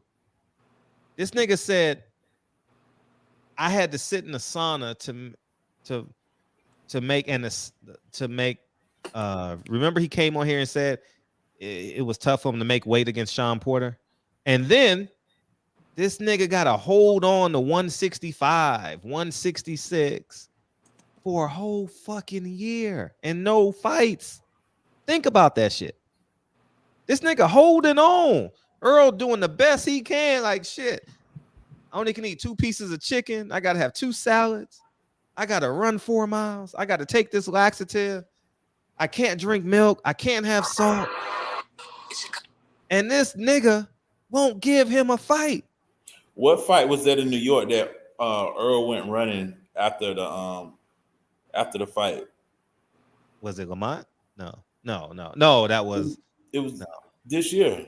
Yeah, that was because a couple people went running with him. Yeah, that was Tank. How many months ago was that? That was at least May 29. But Earl is holding on because I can see his shoulder. His shoulders look like he's about 165, 169. Yeah, but you heard AB, he was like, man, I was in camp for 6 months. Mm-hmm. He said, who you know in camp for 6 months? Mm-hmm. That's bullshit. So just imagine how many other fighters that are going through the same thing that just don't have the name cachet or that you don't give a fuck who they are, right. And they're going through the same thing, but they don't got the voice or, any leverage, so to speak. Right. There was a fighter on Nessa shows. Mendoza, Frank Mendoza. This man said, I can't get a full-time job because they telling me I'm fighting soon, so I got to go be a party planner or a food server. Caterer, a caterer, yeah. Or you watch that? 1099. Yeah. Like I can't get a job, and once you get a full-time job as a fighter, it changes, it shifts your whole mindset. You can't be a dog all day. You can't be aggressive all day. Like it's a level, it's a mindset you got to have to be an elite fighter, man. And when you got that full-time job, it's challenging. It can happen. What's up, Max? It can happen, but it's challenging. Shit, you need to sleep for 8 hours. If you a real fighter, I mean a professional fighter, you need 8 hours of sleep. No, for real. You got to be in bed by 8:30. Scrolling through your Instagram, your feet got to be up. Cause you got to repair those tissues, man. Shit is no joke. What's up, Max? What you got, man? Shit, not much, man. I just got home, been off work. Honestly, I didn't even look at the shit. I just seen you was still live, so I had to hop in. Yeah, we ain't. See, Fred, see what you did? Oh, about the Mexican agitator. Oh, shit. Oh, yeah. Well, I'm an agitator, too, so that makes me the black agitator. What does that mean? You're the black agitator, yeah. See, when I come on these panels, it's always a Mexican guy that want to come on here and tell us black people how we supposed to react to slavery. Oh, yeah. Oh, they got you, Kyle. They got you. We got to carry over like Birdman's title to another day. Fred, we'll roll it over Birdman. Man. Fred, I don't like this dude, man. He come on here, man, saying slavery is dead and all this stuff, man. I don't like this dude, man. Johnny Rice. I love Johnny Rice. Never met the man. When I say I heard that interview and it reminded me of just a it made me feel good, like I'm getting goosebumps. It made me just feel good. The common man won. The normal guy, he won. He's a hero. Rudy won. And this motherfucker can't get a fight and he's affordable. What are we doing? January 1st. It's October Friday. What are we doing? Johnny Rice is like the epitome of a fan's dream. 15-6, beats the top prospect. He's a hero. He said, you know what he said? I want to go get married, get some kids. He didn't say, I'm gonna let my I'm throwing shots at Tank, but let my Glock go. You know, he said, I want to go get married, have a kid, find a wife. That's beautiful. And the kid can't get a fight. He ain't, I don't know what he's making, but I'm suggesting he's not making $2 million a fight. Man ain't the man working hard every day, man. And he can't get a fight. And these are the forgotten guys, you know, along the way where you like, damn, this guy ain't fighting. Gerald Washington's been in camp for a whole year with Malik Scott. He looks good though, by the way. Physically, he looks good. You know? So Charlo's supposed to fight Zoo in January. How? Right? How? That's at what, 154? Yeah. Can Big Charlo fight like Daniel Jacobs or Eubanks? I know Eubanks fight Ben. Can they fight like in Dallas? Can they fight in Texas, Mex? Yeah. They'll come out for that, right? He ain't got no fans. No, that got to be in Brooklyn. That got to be in Brooklyn. No way. They ain't coming out for Charlo. What you say, Max? I said, I don't know. I'm American. You in Texas though, right? No, I'm in Cali. Oh, okay. He's in the middle of Cali. So you say Charlo got a fight in the Barclay? Yeah, Charlo, Danny. That's Barclay, right? Danny Jacobs? Yeah, that would be a Barclay fight, right? Danny coming off a loss. He a draw. Did he lose or did he get a draw? He lost to the dude. Yeah. He lost to the dude overseas. Oh, he lost to Ryder. He sure did. Man, Danny's so damn rich. He ain't shit. What about Charlo Eubank? I like that fight. That fight should have happened. Al should have made that fight 3 years ago. I thought he was gonna make that fight after he stole that JV belt from the Russian. If Eubank don't win this next one, he might be done. But how's he gonna win? I don't think he's gonna beat Ben. He's not even training. Yeah, he's just banking on being the naturally bigger guy. He's training, but his dad's not training with him. I feel like he's gonna pull out of the fight, in my opinion. Nah, it's in. I don't think he's gonna make the weight. That's what I think. I don't think he makes the weight. You haven't seen what he's posting on Instagram, eating lava cakes, even this. I'm like, how's he gonna make this weight? Who's that? Chris Eubanks. He's been trolling. There could be old. There's no way. How's he playing? It's going in his mouth. He ain't eating lava cakes, he ain't eating that shit. I mean, one ain't gonna kill you. Video of him, bro, he's showing video of him devouring food. Shit, I'm like, you bro, put that chocolate in you, man. You'll see that in your shit for like a full day. I'm like, there's no way this guy makes weight. I'm like, I want this guy to lose so bad. Who you want to lose? Chris Eubanks. I'm like, how you gonna be disrespecting? He is pretty pompous. Like he is pretty pompous. How you gonna be disrespecting people like? He is pretty. Pompous. I've never even seen the guy fight, and I want him to get knocked out. Oh man, you should have saw. What did he do? What did he do to deserve that vitriol? Well, he's like he's his father's son. He's not taking the fight seriously. He admitted he's not taking the fight serious. I don't feel like he's taking it serious with the way he's trolling. How do you know though? How do you know? This by could him, be by the all a way part of he's the showing. game. No, it definitely is part of the game, but I don't like it. I don't like it. Nah, he's taking it serious. That's a legacy fight, man. You know. Well, his dad working that corner or no? No, his dad told him His not. dad said that he's not going to take the fight. Oh yeah, did he? And he haven't talked to his dad since. Oh really? But he's hoping that his dad, you know. And Roy said, because you know Roy was training him. Roy was like, you know, I won't have it any other way. Your dad should work the corner because that's going to build the fight. Oh, Jerry trying to call it. But so now he's kind of like training by himself. So, hey, let me get Dana. What's up, L? Appreciate you coming through, mate. What's up, man? Thank you, Dana Jones. AB problem is he probably has leans against his wages, and you'll invite it to my fight on the Bud Spence very under. He's still a main event fighter. He's still they wouldn't put him on the undercard. That would be a waste of a fan. That would be a waste of 8,000 people, 10,000 people. But yeah, what's up, Al? What you got on it? Man, I was just buzzing in, man. I was laughing when I got on the show because I seen Max. What up, Max? What's good? Beam in, Jerry. Beam in, man. Beam in, Jerry. I say I was laughing because Max, I heard him say he just got off work, but I'm like, man, who get off work with a Kango hat? What you doing, man? You playing Sancho?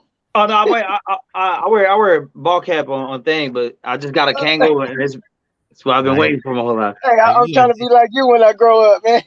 Yeah, hey, I got a $5 beanie, man, at the discount store. Hey man, hey! I was walking down the street to Santa Cruz on a little date with a little thing the other night, and I just seen a little tiny thing in the corner of a window that said Kango. And I said, "What?" It's a random ass little shop. I said, "What you got out of here?" I was looking for the old school, like the terry cloth ones, but they had a regular bucket. No, that's fly though. That's fly. I like it, man. But according to some, I can't wear Kangos because it's too black. That hat is actually very black. See, Fred. See, I told you was gonna bring this agitator wrong to agitate everybody. Nobody said anything about his hat, and now he wants to come here and talk about how his hat is black. How he understands the black plight because he has on a Kango hat, Fred. Y'all got off work at the bean pie, and now he on this shit. Hey, but you know what boxing reminds me of, man? What? It reminds me of the horse racing industry, man. And I say that because it's an old man's game, you know, as far as even those that are still at the top, the heads of the sport who actually run the infrastructure. I've been hearing that word a lot, infrastructure. Even those who run the whole game, they are old. They are not willing to change, and they are not moving with the times. So this is why we don't see the substantial gains being made in the business of boxing as it pertains to the fighters. Yeah, those old guys that's getting that old money, that got that old money, they making all the money, but the fighters not making the money. And it's like it's some parallels with the racetrack. You know, the racetrack is one of America's dearest sports. And even with all its appeal and buzz, it's a dying game. That's because a lot of the old people that's in it, they don't want to transform and get with the times. You get what I'm saying? And a lot of these younger guys, they making a mistake of signing contracts that are long-term deals. You know, they get a 3-year, 20-fight contract. Man, that's more like a 3-year, 10-fight contract. They give you some upfront money, and that sells you right there. They give you $50,000 signing bonus, and they say, "All right, here you go." And now they got you locked in, and they can basically wash your career how they want to wash it. You get what I'm saying? And do what they want, man. Like I always, when cats ask me, you know, young cats, I like, look, man, if you got a good deal, because I remember some guys that was asking me, like, hey, man, what do you think about PBC? They got some young fighters that's pretty good. I said, look, PBC is a good, you know, that's a good promotional company, but I say don't sign for long term. Give them a 1-year deal, and you won't come in there with already with your expectations. Look, I want a 1-year deal. 7 fights, you know, or something along those lines to where you're not locked in, you staying busy, and you being marketable.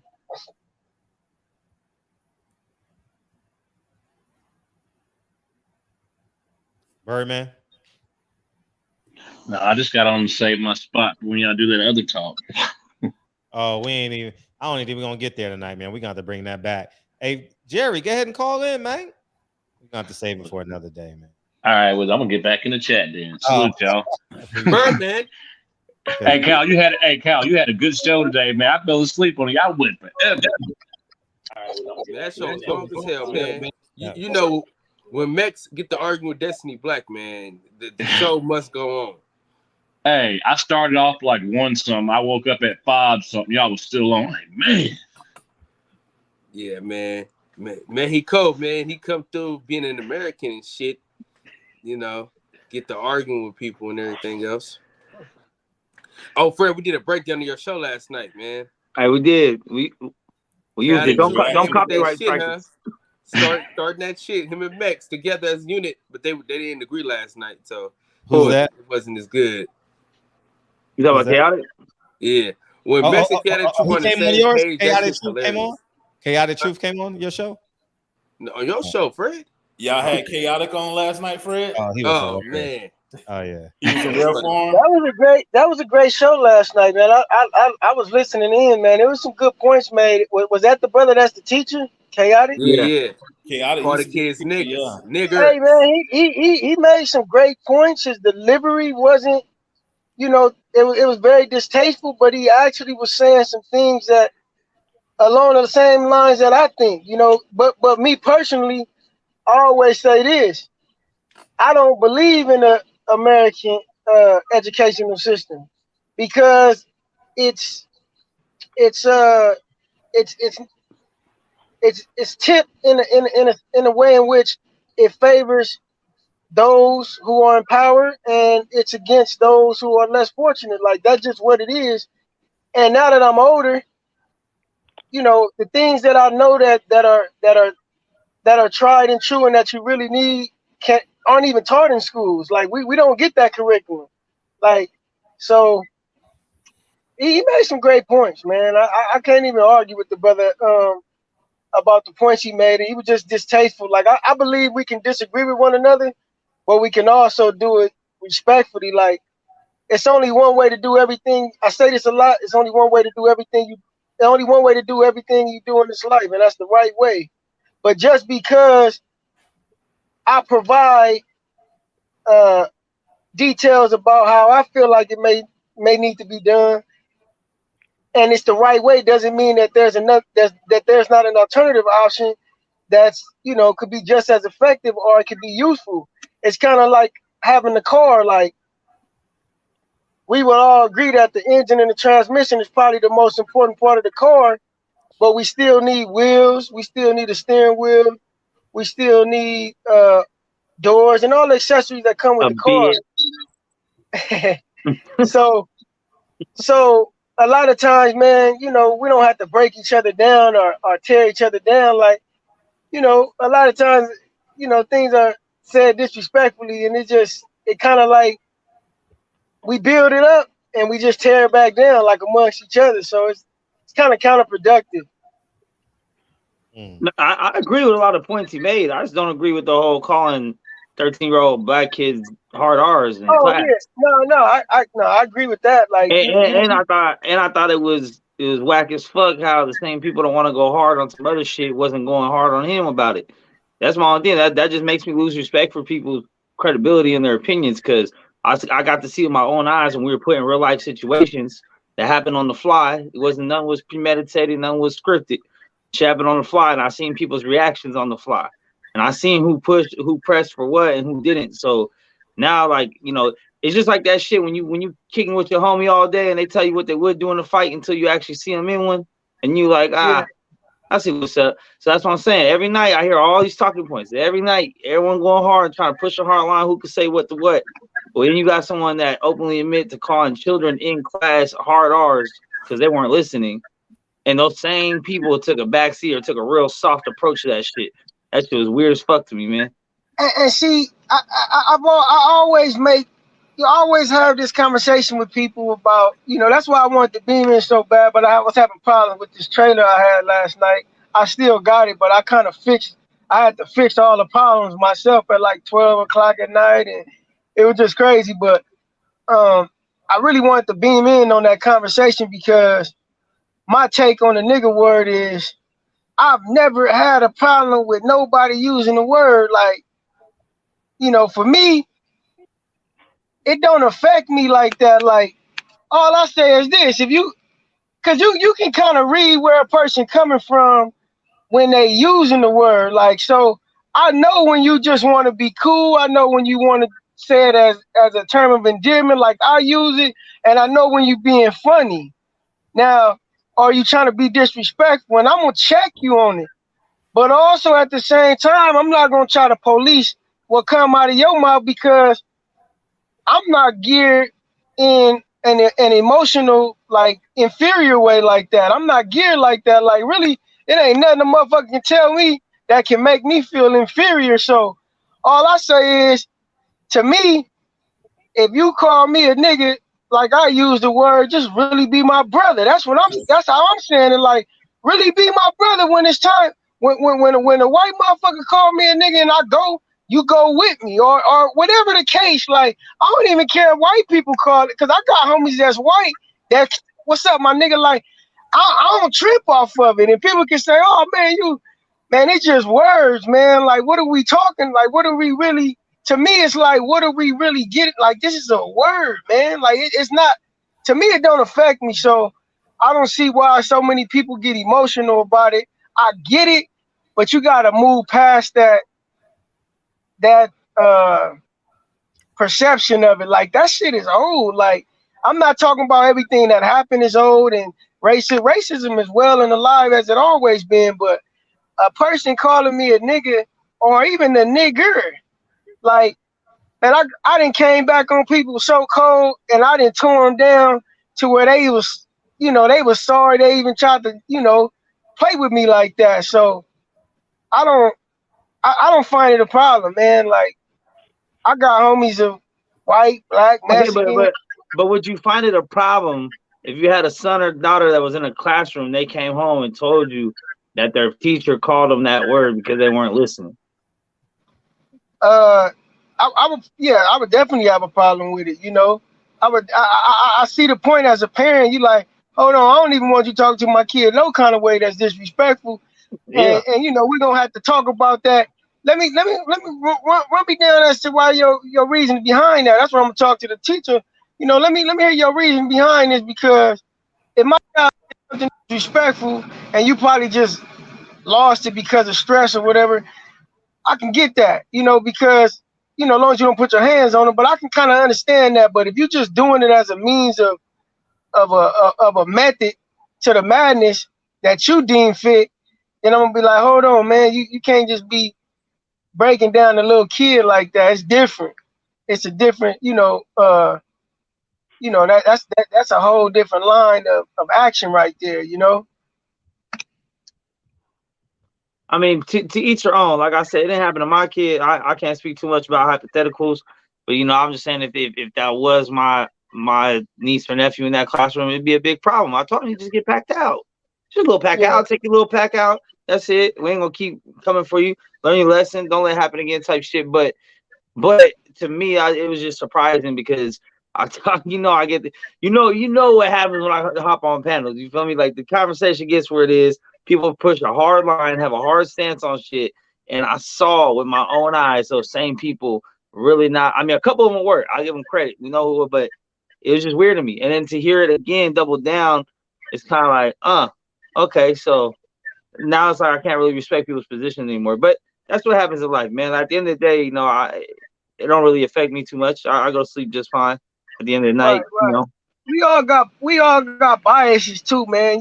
Sometimes we formulate opinions, beliefs, attitudes, characteristics, and it's all based off of bias. You know what I mean? So I kind of give a person a bit of a room for that. Their own conscience is gonna convict them you know, in their quiet thoughts. So I leave those moments, you know, I leave that lesson for those moments. And, you know, later down the line, we'll touch bases on it, you know, and I have to, because I understand what you're saying, and I see that sometimes, I'm not talking about on this particular channel, like I'm just saying, just it happens in life, man. We all biased, man. At the end of the day, man, we all human beings, man. We all equal. We not the same, but we are equal, though. I don't believe in a superior man. You know, I don't subscribe to that notion. That's a very divisive, strategical method that humans have used to basically rule and oppress others. So I don't subscribe to it. Even when black people say, yeah, we superior than all other races because we was created first.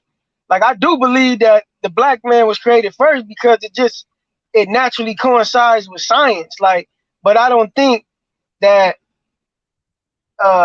Adam and Eve was like superior. Like, no, it just goes in a natural order of thing. Like, and I tell people like this: if you believe in the Bible, which I do, just think about this. In the beginning, it says that God had to shine. He had to use his Holy Spirit, his active force, to shine down on earth through the darkness. So that lets you know that he had to activate all his power to get light through darkness. So that means darkness was here first. So everything else came from that. It only makes sense, but God is a God of, the true God is a God of variety. That's why we see such things in a wide range of selection, especially when we're talking about colors. So it only makes sense that black is the original color and everything else is leading off from that spectrum onward. But doesn't mean that we're superior, though, you know? Not at all. It just makes sense. Yeah, I don't even know spirit bullshit because of race or nothing. I don't know. It should just. But I will say this: these panels have opened my eyes because I didn't even know that many people felt that strongly about race still in this era. You know, maybe I have been blessed to be in a mixed family, blessed to be in a different neighborhoods and places up and down California where it wasn't like it hasn't been like that anywhere. I've lived up and down California, various cities, from LA to San Diego to the Bay to Alameda to Sunnyvale to right here in the middle to everywhere. So every place I've ever lived in, it's always been a mix of people. And yeah, Right. sometimes you definitely see some like I said out here, the most racism I've seen is blacks and Mexicans out here in California. Like, so that's just personally, but still, it's not like majority of them. It's just like gang members or people in jail that just got out of prison and shit. And you know why that is? Because in jail they put you in by race, so you come out institutionalized like that. But Right. other than that, it's like I see a lot of people kicking with a lot of people, bro. Like, especially I'd say even more so in the Bay. Like, I think the Bay is probably one of the most multicultural places that I've seen personally in my eyes. Like, they got Asians and Arabs and Armenians and blacks and Mexicans and Chinese, and they all talk the same, do the same shit. I'm gonna tell you what's crazy though. Sometimes Mexicans are cooler with black people than they are Mexicans. You know what I mean? Mm-hmm. I got a partner, my boy Miguel. Nigga, he can't stand Mexicans. He hates Mexicans, and they don't like him neither. You know what I'm saying? So most of his friends look like me. That's why I be telling people like, yo, just cause motherfucker look like you don't mean they got your best interest at heart, bro. You know what I'm saying? And that's why I be saying about when they say that about Mex, like, oh, Mex, oh, he this and he that. And I'm like, well, shit, I take Mex over 1,000 of these other niggas. You know what I'm saying? To be honest with you, in my opinion, you know what I'm saying? You know, you can agree with me or not. I don't give a fuck. But like I said, if I see Mex on the street, he need a ride, and I see a nigga that look like me that need a ride, I'm getting Mex, nigga. That's my dog. Fuck the other nigga, shit. Mex my dog. You know what I'm saying? We in Vegas, you know what I'm saying? About to beat a motherfucker up. I didn't have to say, oh, he's not black, so he's not gonna help me. No, nigga. When it was time to get him, Mex was ready to get him. You know what I'm saying? So fuck all the bullshit. Just because motherfucker don't look like you. I learned that shit a long time ago, bro. Like that shit is over with, man. Now listen, I'm gonna be honest. It's some fucked up people. It's fucked up people of all colors. Yep, I'm telling you, they all fucked up.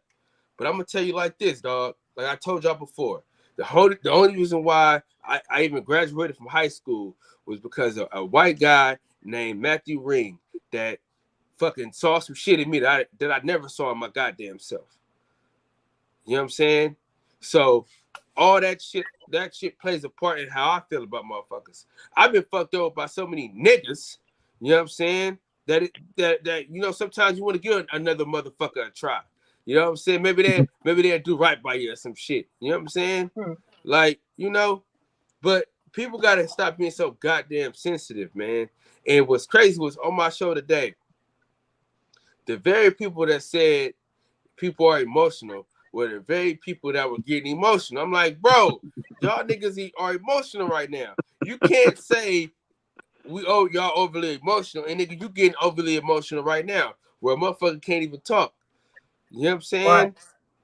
So my thing is this and we go get it, keep it like this, man. You know what I mean? If a motherfucker don't share your values and your views on shit, then they your enemy. If a motherfucker that, even if the motherfucker Mexican, white, Asian, whatever the fuck, if they believe in the same shit that you believe in as far as equality of life for black folks, then you accept that. You know what I'm saying? If they say fuck niggas and black people ain't shit, fuck them. You know what I mean? Who gives a fuck? My thing is we spend so much energy trying to argue with a motherfucker that we don't even fucking know. You know what I'm saying? And then when a motherfucker that know him tell you, oh no, you know, this is how it is, this is how you feel. Nah, fuck that. This is my way or the highway shit. And it's like the motherfucker never been outside of California but one time in his whole entire fucking life. So his view of shit is skewed. Y'all motherfuckers ain't ever been outside of the fucking South, so y'all views are skewed. So you two motherfuckers don't have a good view on shit. So that's why I always tell these niggas. I say, Mex don't know shit, and y'all don't know shit either. Because y'all motherfuckers have been stuck in the South your whole fucking lives. That motherfucker been stuck in California his whole fucking life. Like, I'm telling y'all, the whole reason why the whole black-white thing even came to my life is because I moved to North Carolina. I didn't see no white people growing up when I was in Oakland. So our beef wasn't even with white people. It was more with Mexicans. Black people and Mexicans always had beef. And so we had Samoan niggas, we had and we had Tongans. You know what I'm saying? So it was Samoan niggas, Tongans, and blacks versus the Mexicans. That's how it was. Who, let me add, who never get checked for saying nigga. Never. I've never seen one Samoan in my whole life ever get checked by nobody for being like, oh, what's up, nigga? Oh, my niggas like, well, Samoans ain't nothing but Samoan niggas, though. I'm just saying. They're not black. I've never seen one person tell them don't say that shit. The motherfucker's black. But anyway, what I'm saying is this is what I'm saying. All right, in a nutshell, damn, we gotta fucking relax. All right, and we gotta understand everybody's viewpoint, get their viewpoint, and don't take it personal. See, people take everything too fucking personal around this motherfucker, man. Fucking relax. All right. Mex don't know shit. He ain't shit. He ain't worth shit. We know that. And y'all motherfuckers still be like, whoa, what's it? Yo, so they get so up in arms. When they see this motherfucker, they get so up in arms and shit. Like right. Oh, this motherfucker, the agitator. Like one thing I learned about, you know, people that I'm gonna just give situation like yourself, Mac. One thing I learned.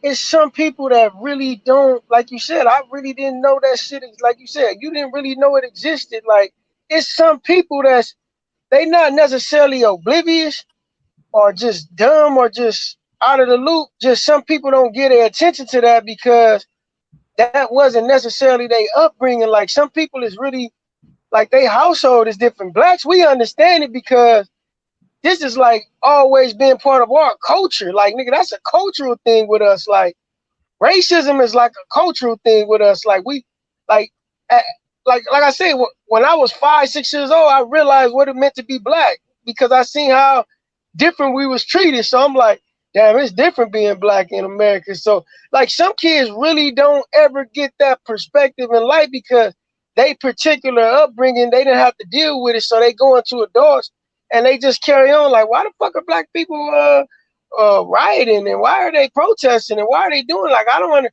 like some people really don't fucking get it.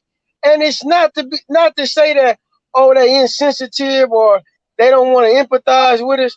Nah, man, they really don't know because I know some real good people. I'm talking about good people, man. White, Mexican, they real good people. But we've had these conversations where they like, man, please explain this to me.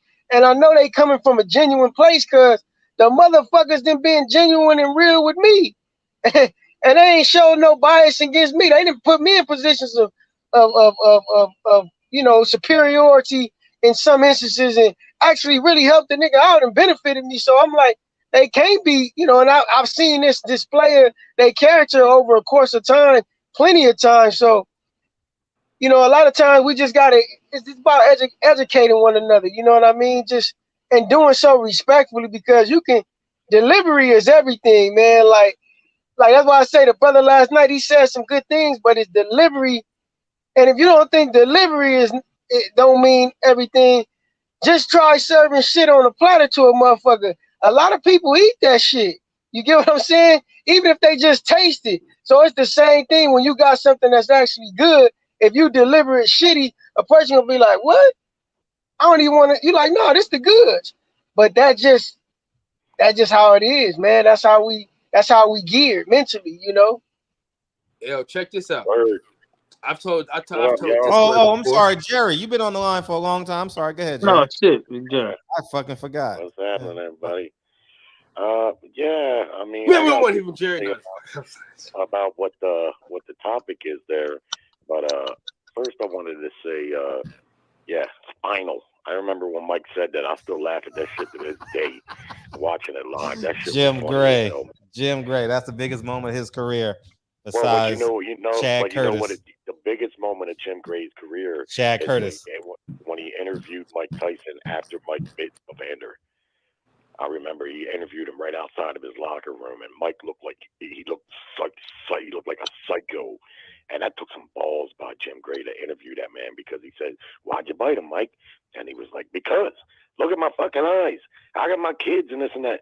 And he just looked, man, I would have been scared shitless interviewing because you know how unpredictable he might have been. And then he asked him again, "Yeah, but you didn't have to bite him." And I said, man, this ball-headed motherfucker's got some guts, man. That was some serious shit right there. But regarding the topic of race, I think, and I've known for the longest time, man, racism doesn't exist the way a lot of people think that it does.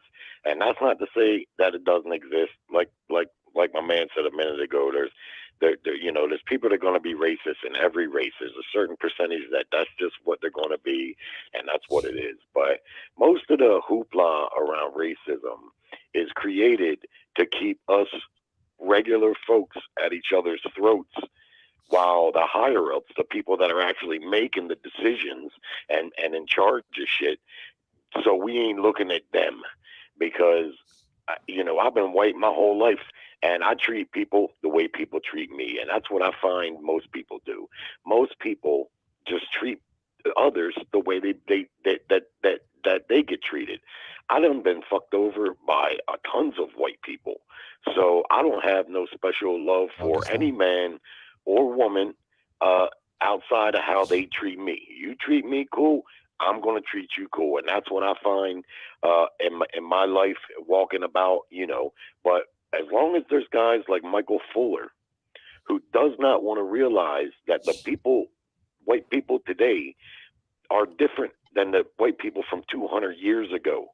I don't know if the brother don't watch too many Hollywood movies or just what it is, but he seems to be, his mind is poisoned that everything is about race and everybody white is racist and the devils, and I mean, he's just too far gone, man. And as long as there are people like that, it's going to be hard to get it out of a place where it doesn't really exist, really.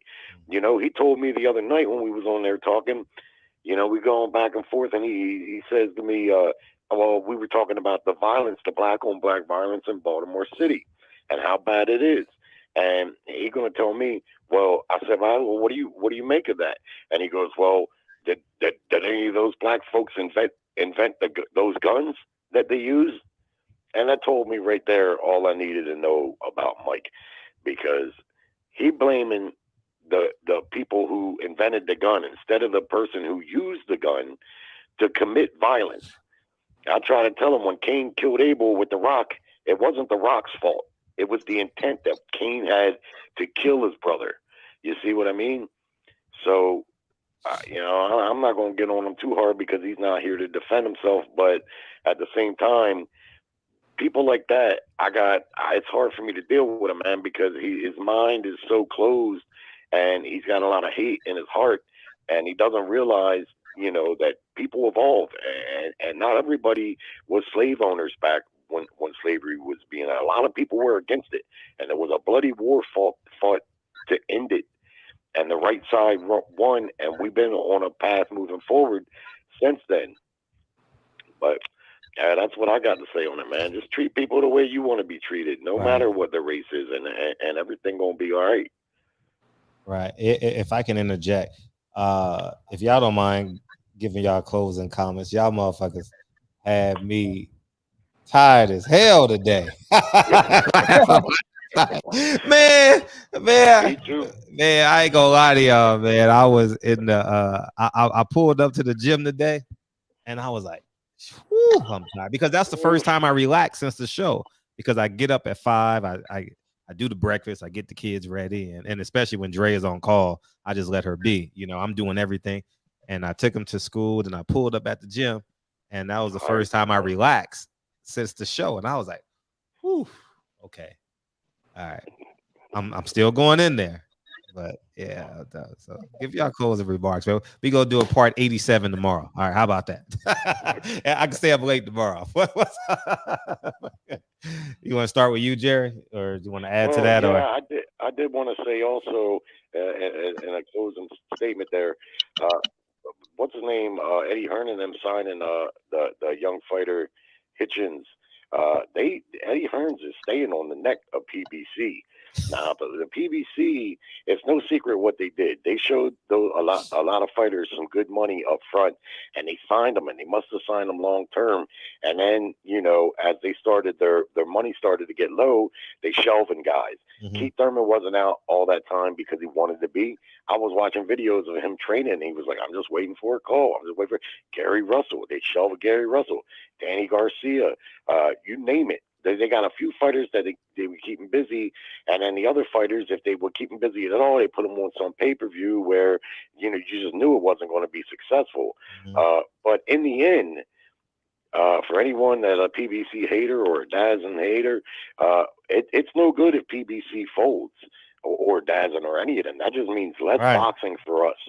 You know what I mean? Right. So we should be all hoping that they all get the shit together, because in the end, you know, when HBO went out of business, look what happened, man. If you ask me, boxing went straight downhill since HBO was production wise. Yeah, when they put on the best fights boxing's ever seen, man. They had the biggest budget, and they had the best production, and they had plenty of cards each year. They fell off towards the end, but I remember one of their last shows, Jim Lampley said, the reason we're stopping is because Al Haymon signed up all the fighters that Oscar had, and he refuses to do business with Top Rank or anybody else. He refuses to do business with anybody, so we don't have any fights to showcase any longer. Now, I'm sure they made some mistakes of their own along the way, but if you ask me, boxing went straight downhill after HBO, and, you know, it was already in a bad place, but losing HBO was a hurtful thing. And like I say, hopefully the PBC gets their shit together, because they, you know, one less player in the game probably going to make it even less fights. You see what I'm saying? Right, I agree. Yep. I agree. All right. Appreciate you, Jerry. I apologize. I forgot you on the phone. That's why when y'all call in, man, I forget about y'all be on the phone, man. That's why I was like, B, man, and just cut your Well, camera I was off. listening to Tex and them. You know, I was listening. I know, I got you. I appreciate you, Jerry. See you tomorrow night. All right, guys. See you tomorrow. Thank you, brother. Thank You want to L? You want to go, or you want Yeah, Kane? I'll let I'll Kane. go. Okay, Go ahead, Kane. Go ahead. Kane, Kane is working. He ain't even listening. Kane, yeah, he working. Yeah, well, I'll go I'll kick him out. to piggyback off what Jerry was saying. First, I'm gonna say, man, I think Mike get a bad rap, man. To me, the brother very genuine. A lot gets misunderstood in his passion, you know, and sometimes his passion may keep him within his biases. But the brother has a great aptitude of understanding, because even if I've heard him disagree with people upon him initially expressing their contrary ideas or thoughts. But then in the end, you know, they kind of meet up in the same place. So I think a lot get lost in his passion, man. But the brother is definitely, I've learned a lot from him since I've been listening to him on the show.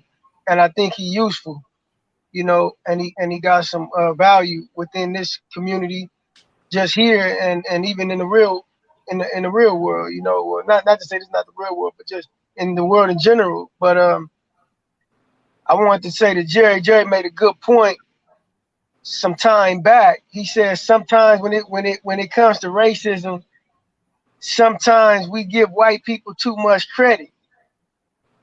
And I've always felt that way, because the only reason why one of the main reasons why racism is alive and well in the oppressed minds is because we actually subscribe to the notion that we are inferior and they are superior.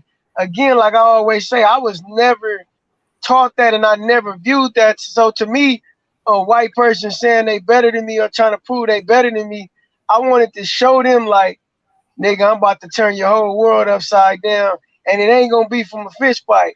I'm about to outdupe you mentally. And if we gotta take it to a fist fight, we could do that too. But that's not where my first line of thinking was.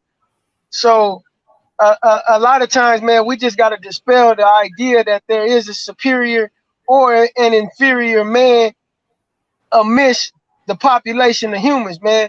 Remember this, again, we are equal. We not the same, but we are all equal. Of course, our lot in this place of the world at this very moment in time is different as blacks because of what we came from and what we going through. But the change starts within. I appreciate you, Freddie. I appreciate y'all brothers, man.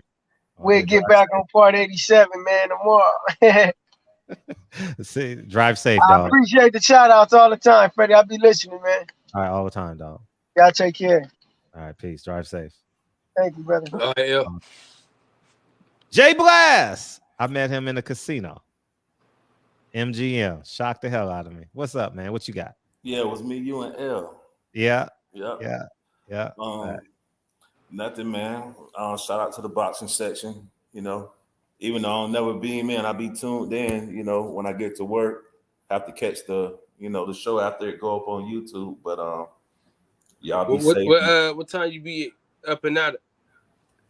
Man, I get up like 3 o'clock, go to the gym. You know, Fred got us on that workout plan. So yeah, man. I want us to be here a long time, man. You know what I mean? So Shit, like, we young. Shit, we got. Yeah. We young. Cause I do a 10 a.m. show. I don't know what coach you on, but 1 o'clock for him. Oh, I'm on the East Coast, man. I'm in Florida, so yeah, I be catching. I catch your show probably about twice a week. Yeah, I'm 1 o'clock, man. We be on. I go live at 10 a.m. Oh, so okay, so when I wake up, y'all might be on. Okay, I might have to check y'all out when I'm in the gym. But y'all be safe, man. I'm gonna ride out this hurricane. I'll be safe. Yeah, you be safe. Yeah. Oh yeah. In that basement. Do that. And we got to get you back out to the fights, Fred. Yeah, it's gonna happen. It's gonna happen. It ain't happening. It ain't You don't happening. believe Man, listen, man. I'm gonna tell y'all something. Why I got y'all attention a little bit. ain't nothing like having two parents, man. I didn't. Absolutely. You see it. I see it in my kids, man. Like I'm home on the weekends, and I see how instrumental I am to Lincoln. I see how instrumental Lincoln is to Kennedy, man, and the world sees it, you know. And Lincoln. It's 10:01. As soon as it hit 10, you get stuttering and shit. As soon as I what? As soon as it hit 10, you started stuttering. Oh. And you know, it's hard to leave now, man. You know, Lincoln got basketball practice every Saturday. I practice with him, you know, and I done fell in love with my house again, you know. So I done fell in love with being home. Be honest with you, I done fell in love with Lincoln beating me up, Kennedy sitting on my lap, and Dre telling me to shut up. I done fell in love with that again, you know. So it's called prioritizing. Yeah, you know what I mean? So that's honestly what my heart is right now, you know, and the kids are winning all these awards now, and it's nothing special. It's just two parents, accountability at home. That's it. And my kids know what the word accountability means. You know, so that's it, man. And it's just a beautiful thing, man. So I encourage everybody, man. Parenting, that's the key. That's the key. That's the key to life. If you desire to have kids. So. But I'll get back to fights, especially when Lincoln get of age. Oh yeah. When Lincoln can stay in a hotel room by himself and maybe 15, 16, you know, for sure. So, maybe 14. I don't know. It depends on his maturity. We'll see. Kennedy's a sneaker. Not Lincoln, but that may change because he, you know, as they get older. But yeah, Jay. But I appreciate you, man. It's gonna happen though. All right, that's real. Y'all have a good night. Shout out to Coach Prime, man. Yeah, congratulations to him, man. They 3-0. His son is the leading candidate for the HBCU Heisman right now, and that's Shout beautiful. out to Coach Prime. Shout out to EYL. They had a good interview with Coach Prime. I watched the first 25 minutes of that. Same here, yeah. I gotta finish take it in pieces, you know. Yeah. You'll have that straight hour in your day, so I'm definitely gonna finish that interview. If you guys don't know, Deion Sanders did an interview yesterday. It dropped, or 2 days ago, with Earn Your Leisure, and pretty good interview, man. Prime is a good interviewer, man. Prime is setting the tone. He took a major pay cut. He made a great sacrifice, and he could have been the head coach at Florida State, Florida. You know, he could have getting paid as much as a head coach at any of these D1 schools. You know, so I admire. Even if he leaves, I don't consider that a bad move. He set the tone. He did his work. Yeah, he did his work, and not only did he take him there, he took his most prized possessions, his two boys and his daughter. So he's done his part. Now it's time for someone else to grab the baton and make a career, because at some point Jackson State got to make a decision to pay this man, you know, and he has a life to live. He has a family, and I know his NFL Network. Yeah, and I know his expense. Yeah, he left the NFL, and I know his expenses is crazy. You know. Yeah. He probably got businesses and down there in Texas. And check this out. He don't even do like autograph signings or anything. Like he didn't even renew his deal with Michelin S because of his commitment to Jackson State. Yeah, and he said he said in the EYL interview, if you hire him, you got to invest in Jackson State as well. He understands that. I'm proud of him. I'm really proud of Deion, and hopefully I get a chance to tell him one day, someday. But the tone that he set, a man that can go to the NFL and be a defensive back coach, or be a defensive coordinator, or go to the Florida State and wait on his turn. I mean, it's just beautiful, man. It's beautiful. Auburn is after him. I'm sure they better be. They better be, and that's in state too. So Mississippi is right across right across the state line. But yeah, congratulations, man.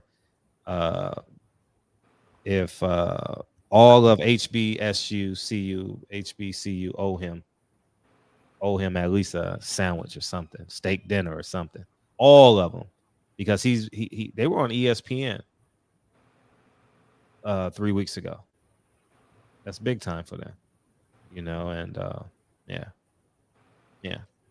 So you're right, Jay Blast. Congratulations to him. Kyle, I'll catch you at the fight, man. Hey man, I'm at all the fights for the most part.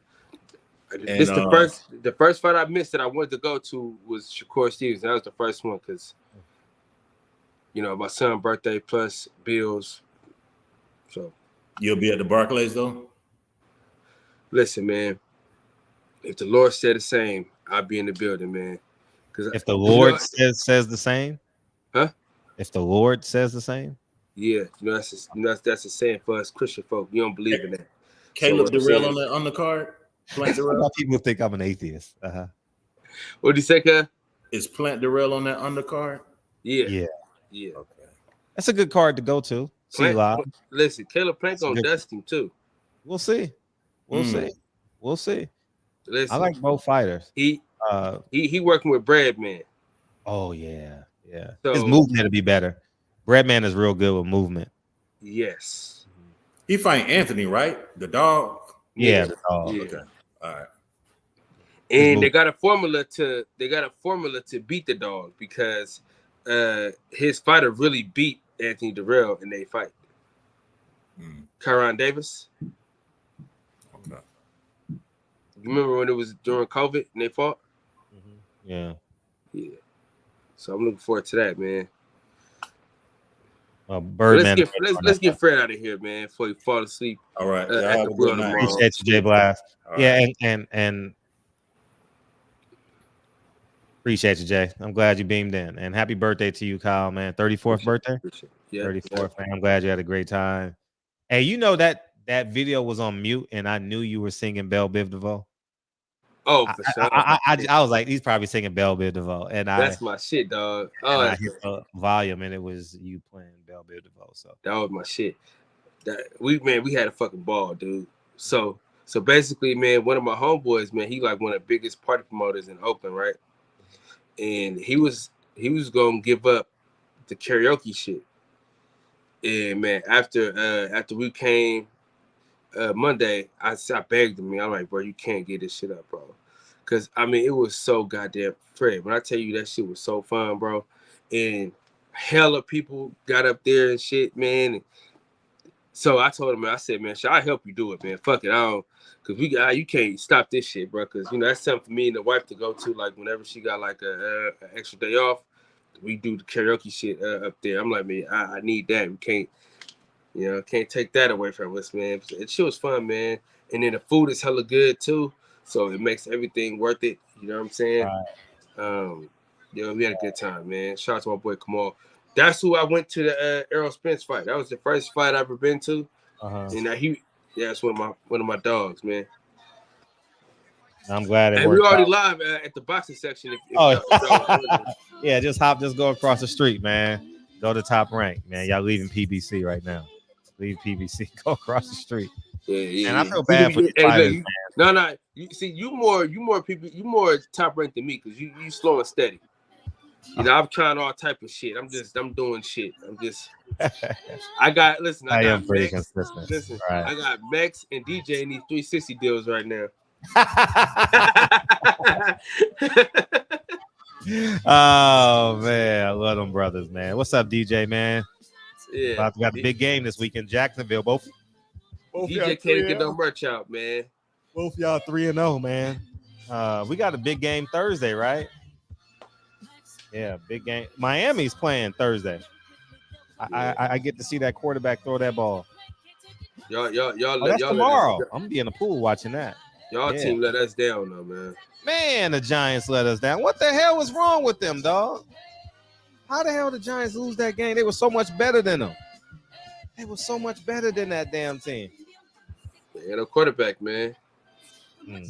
Oh, Ricky Smiley making a lot. Oh, Pete Hernandez came back, man. We appreciate you, man. I know we went a little bit over yesterday, man. People Hernandez. Appreciate. Hey, thank y'all for coming through, man. Yeah, we got to bring that pro-black versus pros guy. Maybe we'll just intertwine it into a conversation, you know, because somebody said Birdman said something about God, and then I heard Deacon voice raised, but I'm like, I thought God was number one, you know. On you know, I think that's a conversation. Yeah, I appreciate everybody coming through, man. It's a great show. Hey, and I'll tell you guys, I don't mind Chaotic's delivery. I know some people are. I don't mind if he's right. I don't give a fuck. If he's wrong, I don't give a fuck. You know, a hater came in here the first week of August and said, "Fred, you done gained weight," and I did. I gained like 10 pounds, and I said, "You know what?" He said, "Nigga, you fat." I wasn't fat, but I knew I was plus 10 pounds. That next morning, I got my ass up and I said, "I'm losing that 10." I ain't lying. I swear. You know, the move got to me. I was feeling comfortable in the pool every day, you know, and kids on vacation. So, you know, daddy want to eat steak. Daddy don't want to go to McDonald's. You know, I want to sit down and cut a piece of steak. So I was eating steak and having the potatoes and having a great time. So the Democrats speak in that beautiful tone, and President Obama was eloquent. I'm not discounting him, but sometimes we need that shocker, you know, and he's the only one that's ever done that here. So, hey, you know, so I appreciate what he said. All right, Kyle, man, happy birthday again, man. I appreciate all y'all.